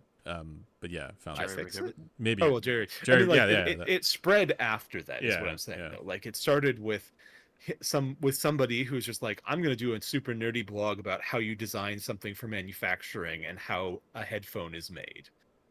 Or I'm going to do a super nerdy review of a headphone. No, sorry, just whilst we're sort of still slightly on the topic of the DCS thing, Reluctant Engineer says DCS mending rivalry, so they were the good guys after all /S. I just want to kind of mention this because I don't think I've mentioned anything about the sort of conclusion in a video, so I'm just going to say a couple things.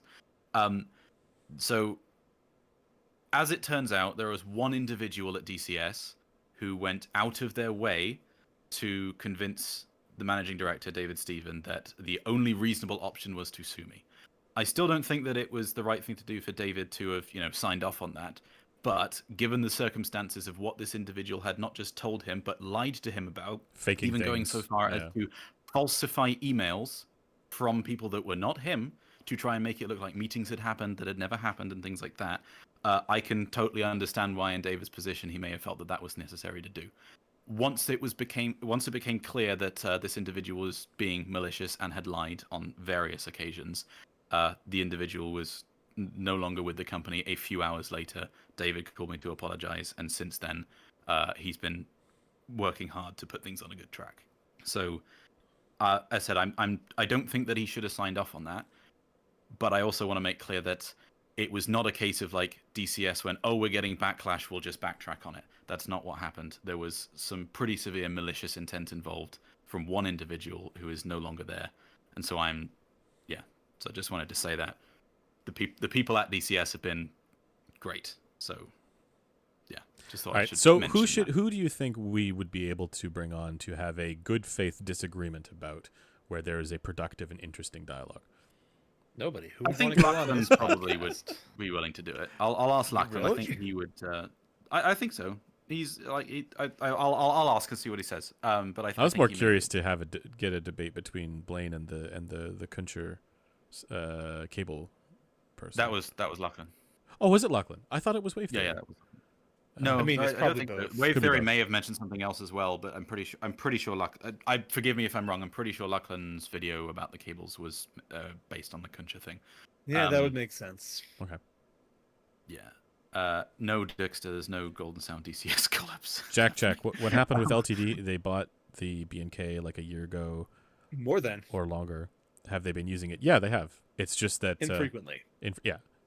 So we've been helping. I used it for them at one point. You did. Their spin up of labs has not gone as smoothly as they would have hoped, I think. So it's just taking a while. In fact, Blaine's been helping them out with some stuff. So is Andrew. Andrew's done more than I have. Andrew. Okay. Yeah, and their last couple of videos is data that I did for them. Olive's probably one person that would be really good to have a debate with, just about the sort of general process and the methodology there. Yeah. Yeah, I think it might be more interesting for you guys than me. I spent a lot of time trying to explain to Olive my complaints with his sound test methodology. Well, but like the big like idea, like he really hates diffuse field, right? And he says, why diffuse field? Why not free field? Or I can't remember what his specific thing is that he's anchoring to, but pink noise from a speaker in a room. Yeah, and then trying to match, that somehow. Yeah, that's probably where the locus of the debate would be, in my view. Yeah, I just don't know if that's interesting. Like, the interesting thing to me about Olive is that he's attempting to bring things to people in a more experientially relevant way, which I really appreciate. Shut up. Which I appreciate, and which I think more of us should be trying to do. Like, I mean, obviously, we are the thick edge of the wedge here. Like, this is not this is a group of people who've been talking about the minutia of audio industry drama, the minutia of audio measurements, and the construction of DIY ears for head and torso simulators on this stream. This is not exactly, the most approachable. You know, we should have Vince on from Being Gay. Oh, I would love to have Vince on. That'd be cool. Yeah. Would we have anything to debate with Kryn? Yes.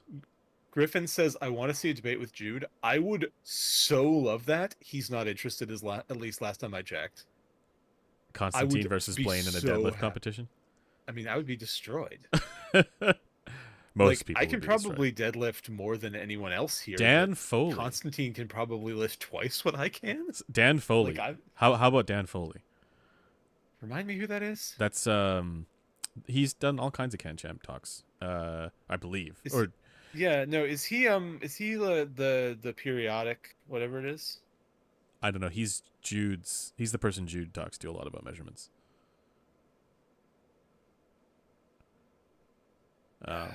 I should remember. Oh no, is he APX? I remember the name, I just haven't ever actually met him. Isn't Dan Foley Purify? I have no idea. I just know that he gets referenced a lot in CanJam stuff. I mean, I would be as a measurements person. Do No Harm Music. Okay. Previously sales engineer for Audio Precision. I would be happy to talk to him. Yeah. I don't know if Rob Watts would be wanting to do like a debate, but also by Rob Watts' own admission, like he's quite happy to say that, you know, a lot of the stuff he does is based on listening tests. So it's, you know, it's not like a case of he's claiming that there's I want to debate study Rob or Watts. sort of I know you would. No. Let me finish. Let me finish. I want to debate Rob Watts, but it's just entirely about stop using the stupid marbles. Oh, that I would agree with that. Yeah, no, I mean, like that's the most pressing personal imperative I have with Cord is please change Mark your Ryan. UI. Who is that, Mark Ryan? Who is I've got a friend that at CanJam SoCal tried the Mojo 2 out, and they're like, wow, this sounds great. It's a shame I'm colorblind. Like, they really should just add a colorblind accessible mode. They really should. Like, they have RGB LEDs. They could do it. Yeah. Well, I'd never even considered that. Holy what would be? shit. Yeah, like you just cannot use it. Yeah. So we have Kryn on this stream all the time because for the most part we very much like Kryn, and there's a lot that he's done that is agreeable. I want to beat him up. But Blaine wants to beat him up. So the question would be what would be things that we would disagree with him about? And I can think of a number of them. To me, we've spent multiple streams mostly disagreeing. Change things. Yeah. I think right now it would probably be the whole like JM1 thing. That's for Griffin and Joel's hobby horse there. To move to basically generic HRTF rather than specific one. I think that's something that would be a debate. Yeah, I mean, tonal technical dichotomy. Yeah. I mean, we kind of have already We've already had done that fight with him. Yeah. Like, the thing is, Kryn also doesn't. I wouldn't say he doesn't care, but like, Kryn's not really a dig in person. Like, usually when we're like, we think you're wrong, he's like, okay, we'll come up with something better and I'll do it. What about DMS? DMS, do you have any things that for us to debate? I see you're very engaged. Oh, I thought you meant that we should debate DMS, and I was like, you know what? I'm here for it. I have been in Fusion for the last 8,000 years of this conversation. Which is why I'm asking you. Who would you like to debate? And on what topic? I don't want to debate anybody. I want to duel someone. To the death. Dan Clark would be an interesting one to have a proper conversation. That would be interesting. I think that, you know, because there's some genuine, like, significant pros and significant cons to the way that they go about designing headphones, which is quite unique. I think he'd be a very interesting one to have a conversation with. Any head of a company, like Shankar, I would adore to have on. Fong would be interesting. Yeah. Maybe a bit less because I've already, at least for me, because I've already talked to Fong about a lot of the things I'd want to ask. I do have Jason to say, Stoddard? I like. He'd Oh be yeah, fun. he'd be cool. I do Oh like God, Dan's. I would adore okay, to have soldered on. Here's a question for you, Blaine. Yeah. What are your feelings on Dan's tuning insert concept for attenuating? Sorry, the treble.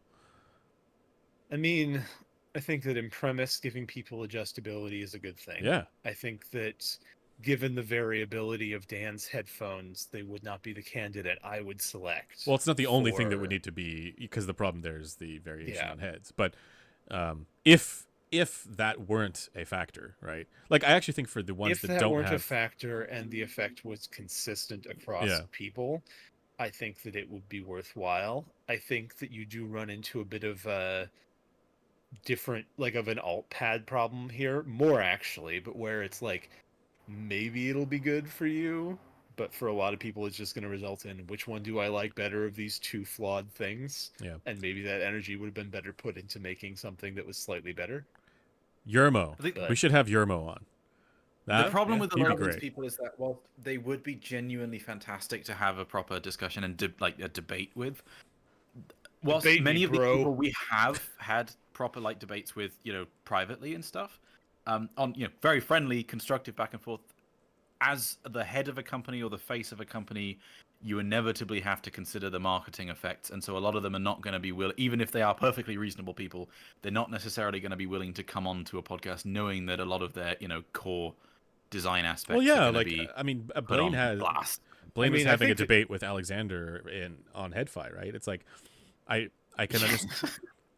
I mean, in my defense, he's objectively wrong. I know, but like, would you imagine him, to Cameron's point, coming onto a podcast like this one and having a debate with you about exactly that? Like, what would be? Here's the thing. What's the point for them? Like, the only there isn't. That's what I'm saying. Yeah, that's what the point. That's yeah. like I can see it's risky with a little benefit. Exactly. Yeah, like I can see, and probably not even fun. Like, that's the thing. Like, it's just, do you want to have some nerds say you're wrong for 2 hours? That sounds boring. Debate Yermo about the Sennheiser IE target. Yeah. I mean, I actually think Jason might enjoy it because we have some plurality of views. But also, why would Jason bother? Jason's kind of an open book about their approach and a lot of their stuff, and answers questions on Headfi. I mean, isn't the shit happen thread like still the most active Headfi thread by a lot? It's because it's fucking great. It is. It's fantastic, and the amount of information that shit puts out is absolutely awesome. Quite frankly, they're a huge service to the community. The amount of shit they put out? They put out a lot of shit. It's a shame. I mean, Jack said a debate is about the truth coming out or getting closer to it, not about being right. And that's the point. That's why I said earlier, we're thinking about people here that we can have a genuine back and forth with, either to understand why they're doing things or improve certain things, not where we can go, you're wrong and here's why, and then argue about it for 20 minutes and get nowhere. I think Jack was never a member of Debate Club. I don't know. No, but I do agree. Ideally, that is the case. Yeah, like Jason Stoddard, I think I was never a member of Debate Club to have with, because there's a lot of different topics to cover and a lot of things which it's not only where we can discuss the pros and cons, but I think Jason would be like, no, these are just the pros and cons, and he's quite happy to admit why certain things are bad in certain ways and certain things are good in certain ways, whereas other companies or people, they may be a bit more needing to sort of defend everything rather than a more balanced discussion. Well, also, I mean, like, I'm sure that we could and would make it unpleasant for Jason in some ways because we have different... because Jason is very used to operating in a paradigm where he dictates a lot of the terms of discussion, which is fine because he's generally a very reasonable person. We have a tendency to throw spanners into other people's narratives, and I can think of at least a few things that I would want to talk to him about, which would, probably not be things he'd be thrilled to talk about. Which isn't to say, I mean, I like Jason Stoddard. I was immensely flattered that he would positively received one of my seminars that he attended. I'm really looking forward, hopefully, to seeing him at CanJam Dallas. But doesn't mean that it'd be a great time for him to talk to us when we get to like hey, so some of your amps have been unstable. Let's talk about that. Because like I have actually 2 melted shits behind me. Yeah, I think I sent you one of them. Yeah, one of them is Andrew's melted shit. You have my melted shit. Yes. That is just, which isn't. That I needs want to to be clarify. I want to clarify though. I didn't send it in a jar like, or anything. If anybody's wondering, people are saying fires in the chat. Catastrophic failure of amplifiers for headphones is not almost ever going to be a house safety issue. Maybe with a tube amplifier because those are much higher voltages, and catastrophic failure is something that will happen to a good design sometimes. And shit sells probably millions of units at this point, so it's not surprising that there are some that have gone wrong. I'd just like to talk to him about, what is reasonable expectations for conservatism of design and protections against these sort of things, and does he feel that they have historically been there and that they are historically there now, which is, I mean, that's an unpleasant topic to talk about as someone in charge of something, and also, again, he has no reason to subject himself to that. We do need to end this stream in the next 10 minutes or so. Final hot takes, people. Come on. Let's go. Let's have a final hot take topic, or final spicy / Final drama topic, if we can think of one. Svet Pledger says, my biggest issue with Jason is he moved his company to Texas. I was thinking of working there, but absolutely won't now. Texas is too hot. Oh, I thought you meant Good because he moved there. I'm not going to work on it anywhere that has Jason. Oh, I see. You were thinking he was thinking of working Jason in is the Texas, disqualifier. but he didn't want it. Eesh. For the record, again, I'd like to emphasize, I at least personally like Jason Stoddard. Shit Happened is a great read. I don't If you haven't know read it, that I've ever met him. Have you not?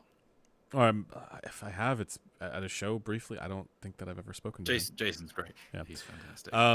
Is this the Azurus with the Batiste pads? No, this is with Deconi leather pads of some kind. They make this headphone sound considerably worse, but they couple better to my head, so that's why I'm using them, and I just EQ the shit out of it. This is not something that you should... I don't recommend this combination for people. Someone had a good question earlier. I can't remember. Oh, it was Jack. What is the ratio of headphones that arrive to you versus reviews that you put out? Oh, good question. Ooh, 0 for me.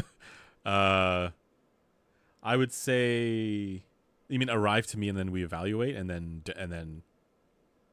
Like, I guess I mean, for Headphone me, it's come in your almost, door to review. For me, it's almost 1-to-1, generally speaking. Like for me, it's about 2-to-1. Because I also because like stuff comes to me where I'm not the one putting out the review, but I am doing the measurements for it, right? So it's like I'll measure a thing, then it goes off to whoever's doing the review. Right, that's a regular sort of churn for me. But the other one, like as I mentioned before, I get stuff sent from LTT, and then I do the measurements and then send it to them. As far as the stuff that comes into me where I just don't evaluate it, or like I might listen to it, but then I don't actually go ahead with anything. That's rare. That's rare. Yeah. Usually there's something, whether it's a forum post or, some sort of. For me, it's close to 1-to-1. I mean, if something's coming in, it's because I'm planning to review it and I've asked for it, or someone's offered and accepted. I've had a few things which have like just sort of slipped through the cracks and didn't quite get done. And then there's also sometimes companies will just be like, "Hey, this thing here's tracking. It'll be here next week," and you're like, "What?" Yeah. And so then it's like, okay, well, I'm not promising anything because I've got the next 4 reviews planned out, but we'll see. Sometimes those get done, sometimes those don't. But generally, as long as if manufacturer's offered and I've accepted, or if I've asked for something and they've accepted, then it's getting reviewed. So I'd say probably like 80% of stuff that comes in does get reviewed. Mm-hmm. I was actually gonna say, like, I'm on the exact opposite of this train, where I think the majority of the things that I get in, I end up sending back. Really? What do you There's usually so many things that I just don't think are worth making content on. Not lately, but like historically. Because there's nothing interesting about them. There's nothing interesting about them, and nothing really like okay, like Fostech sent their 3 new headphones over. There is nothing worth reporting on them. I think you sent one of them to me, and it was like really bad. They were really bad. But we should say it's. I mean, I wish we could just put out that content and say, yeah, this is. Well, why can't we? We can, but I do think that at this point, it's just such a bad product that I don't even know if it's worth giving attention to. No. If something is that bad, it should be quick and easy to be like, got this. It sucks. Here's why. Don't buy it. Review done. It's a short at that point, and you can do 3-minute shorts now. There are some things that I do content about that, but the thing is that there's a metric crap ton of stuff that just shows up around here. I get what you're saying, DMS. It's the stuff that shows up without ever like having asked for it that usually doesn't get. And that's the stuff. And a lot of it's like, you know, random ANC things and IEMs and stuff like that. And I'll try them and I'll be like, I didn't give anybody my address, but here this is, and it's just another one of hundreds of garbage things that'll just show up. How many emails per week do Douglas and Andrew, you guys get from like random AliExpress stores? Do you want to try this HD stream box? Actually, I can tell you how many emails I've received today. Would you like to know? Go for it. I can guess how many emails I've received today because I clear out this inbox daily. I'm gonna say like a script running. I'm gonna guess 100. No, I'm gonna say 120. Anybody else? 20. Andrew?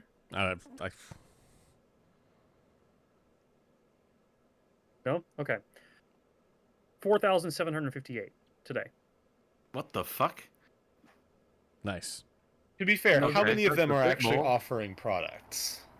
I'd say probably 3/4 of them, but I don't have the time to sort through all of them. I just clear out a lot of these every day. Some of them are definitely. I had one which like bugged out, and the same store sent me about 15 emails offering to send the same product one after the other, like one each minute. Just hey, review this IM, review this IM, review this IM. I'm good. Yeah, I don't know. I like.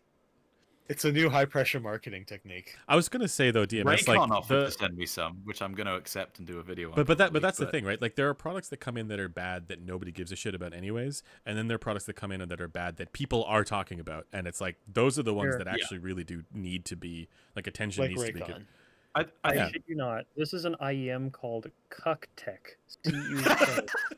CUCK. Invite your TikTok and channel to YouTube promote DMS in October. Nice. Very nice. I get a lot of those. A lot of like, if I just search for AI, what's going to come up? It's going to be like 10,000. God. AI IEMs, AI headphone, AI marketing, AI editing. Just 10 bajillion. What is this guy has sent me? Whoever this guy is, whose name is ZZ, has sent me, how many emails is this? It's got to be like a few hundred, from a bicycle company that sells high quality electric bicycle. Oh, you should definitely say yes to that. I got that one. I got that same one. You should say yes to that. You should be careful. Some of those are fire hazards. Yeah. Yeah, but that's like, this is because I've had that email address on the DMS channel, and I've just, at some point in the past, I've given addresses to places to send me things, and now just tons of garbage shows up and tons of emails show up, and because of that a lot of things will show up here that just there's no way that I'm going to make it, and it's like this is either going back to you or it's going in the trash. If I'd accepted all of them, I could very easily fill my entire office and apartment with motorized standing desks. Oh, there's one in the chat. So many. I would take that many motorized standing desks. I have like 7 people I know who want them. Yeah, but I don't want to like. No, Blaine, don't lie. You just collect them. I did collect those. Spot with a standing desk company. Do you know how many chairs I have left from the ones I took? We use their standing desks at the office now because they make great standing desks. I just don't want to do a video about a standing desk because like I've never tried a standing desk. Don't say any brands. They haven't paid us yet. Yeah, I'm gonna do a dedicated video. It was an integration, but someone mentioned in the chat AI or whatever it is, which is actually an audio company. Well, I think it's III. It predates AI. Either way, I got their stuff in. Never did a video on it because it was really bad. Yeah, it is really bad. Anyway, I think we must close, or else this podcast will not propagate everywhere. It probably shouldn't. It probably shouldn't propagate anywhere because this one was fucking awful. This was off the rails. Yeah, that's okay. You know, that's sometimes. I had fun. Yeah, I enjoyed it. Yeah, ish. This stream is reminding Garlic Biscuit, which great name by the way, that they want an HD800 back in their collection. Yeah, I mean that's the thing. The biggest mistake anyone ever makes is selling this headphone. I am going to. I think there are bigger mistakes. I think there are bigger mistakes that people make. I have one. I mean, watching this show is one of them. Yes. Well, I have the Aris up here. That's a bigger mistake. It'll cost you less than rebuying the HD800 will. And you can mod the Aris, as I have discovered. It actually it improves significantly even just acoustically if you add a bunch of like foam material behind the driver. It turns out that's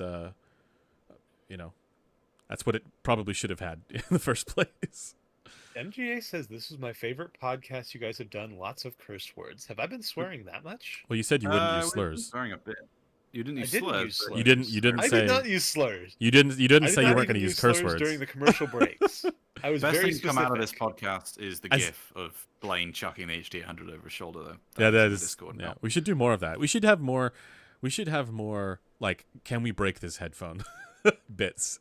Oh, hey, the model is to be done printing in 12 seconds, and then I can cast another ear. Excellent. Nice. And on that terrible disappointment, let's end. Okay. That was a joke. That's Blaine, not I'm going to hop you into another chat and talk about ear things after this. Okay. Right. Bye, everyone. Bye, everyone. Okay, bye. Oh, he's actually left. All right. What? That.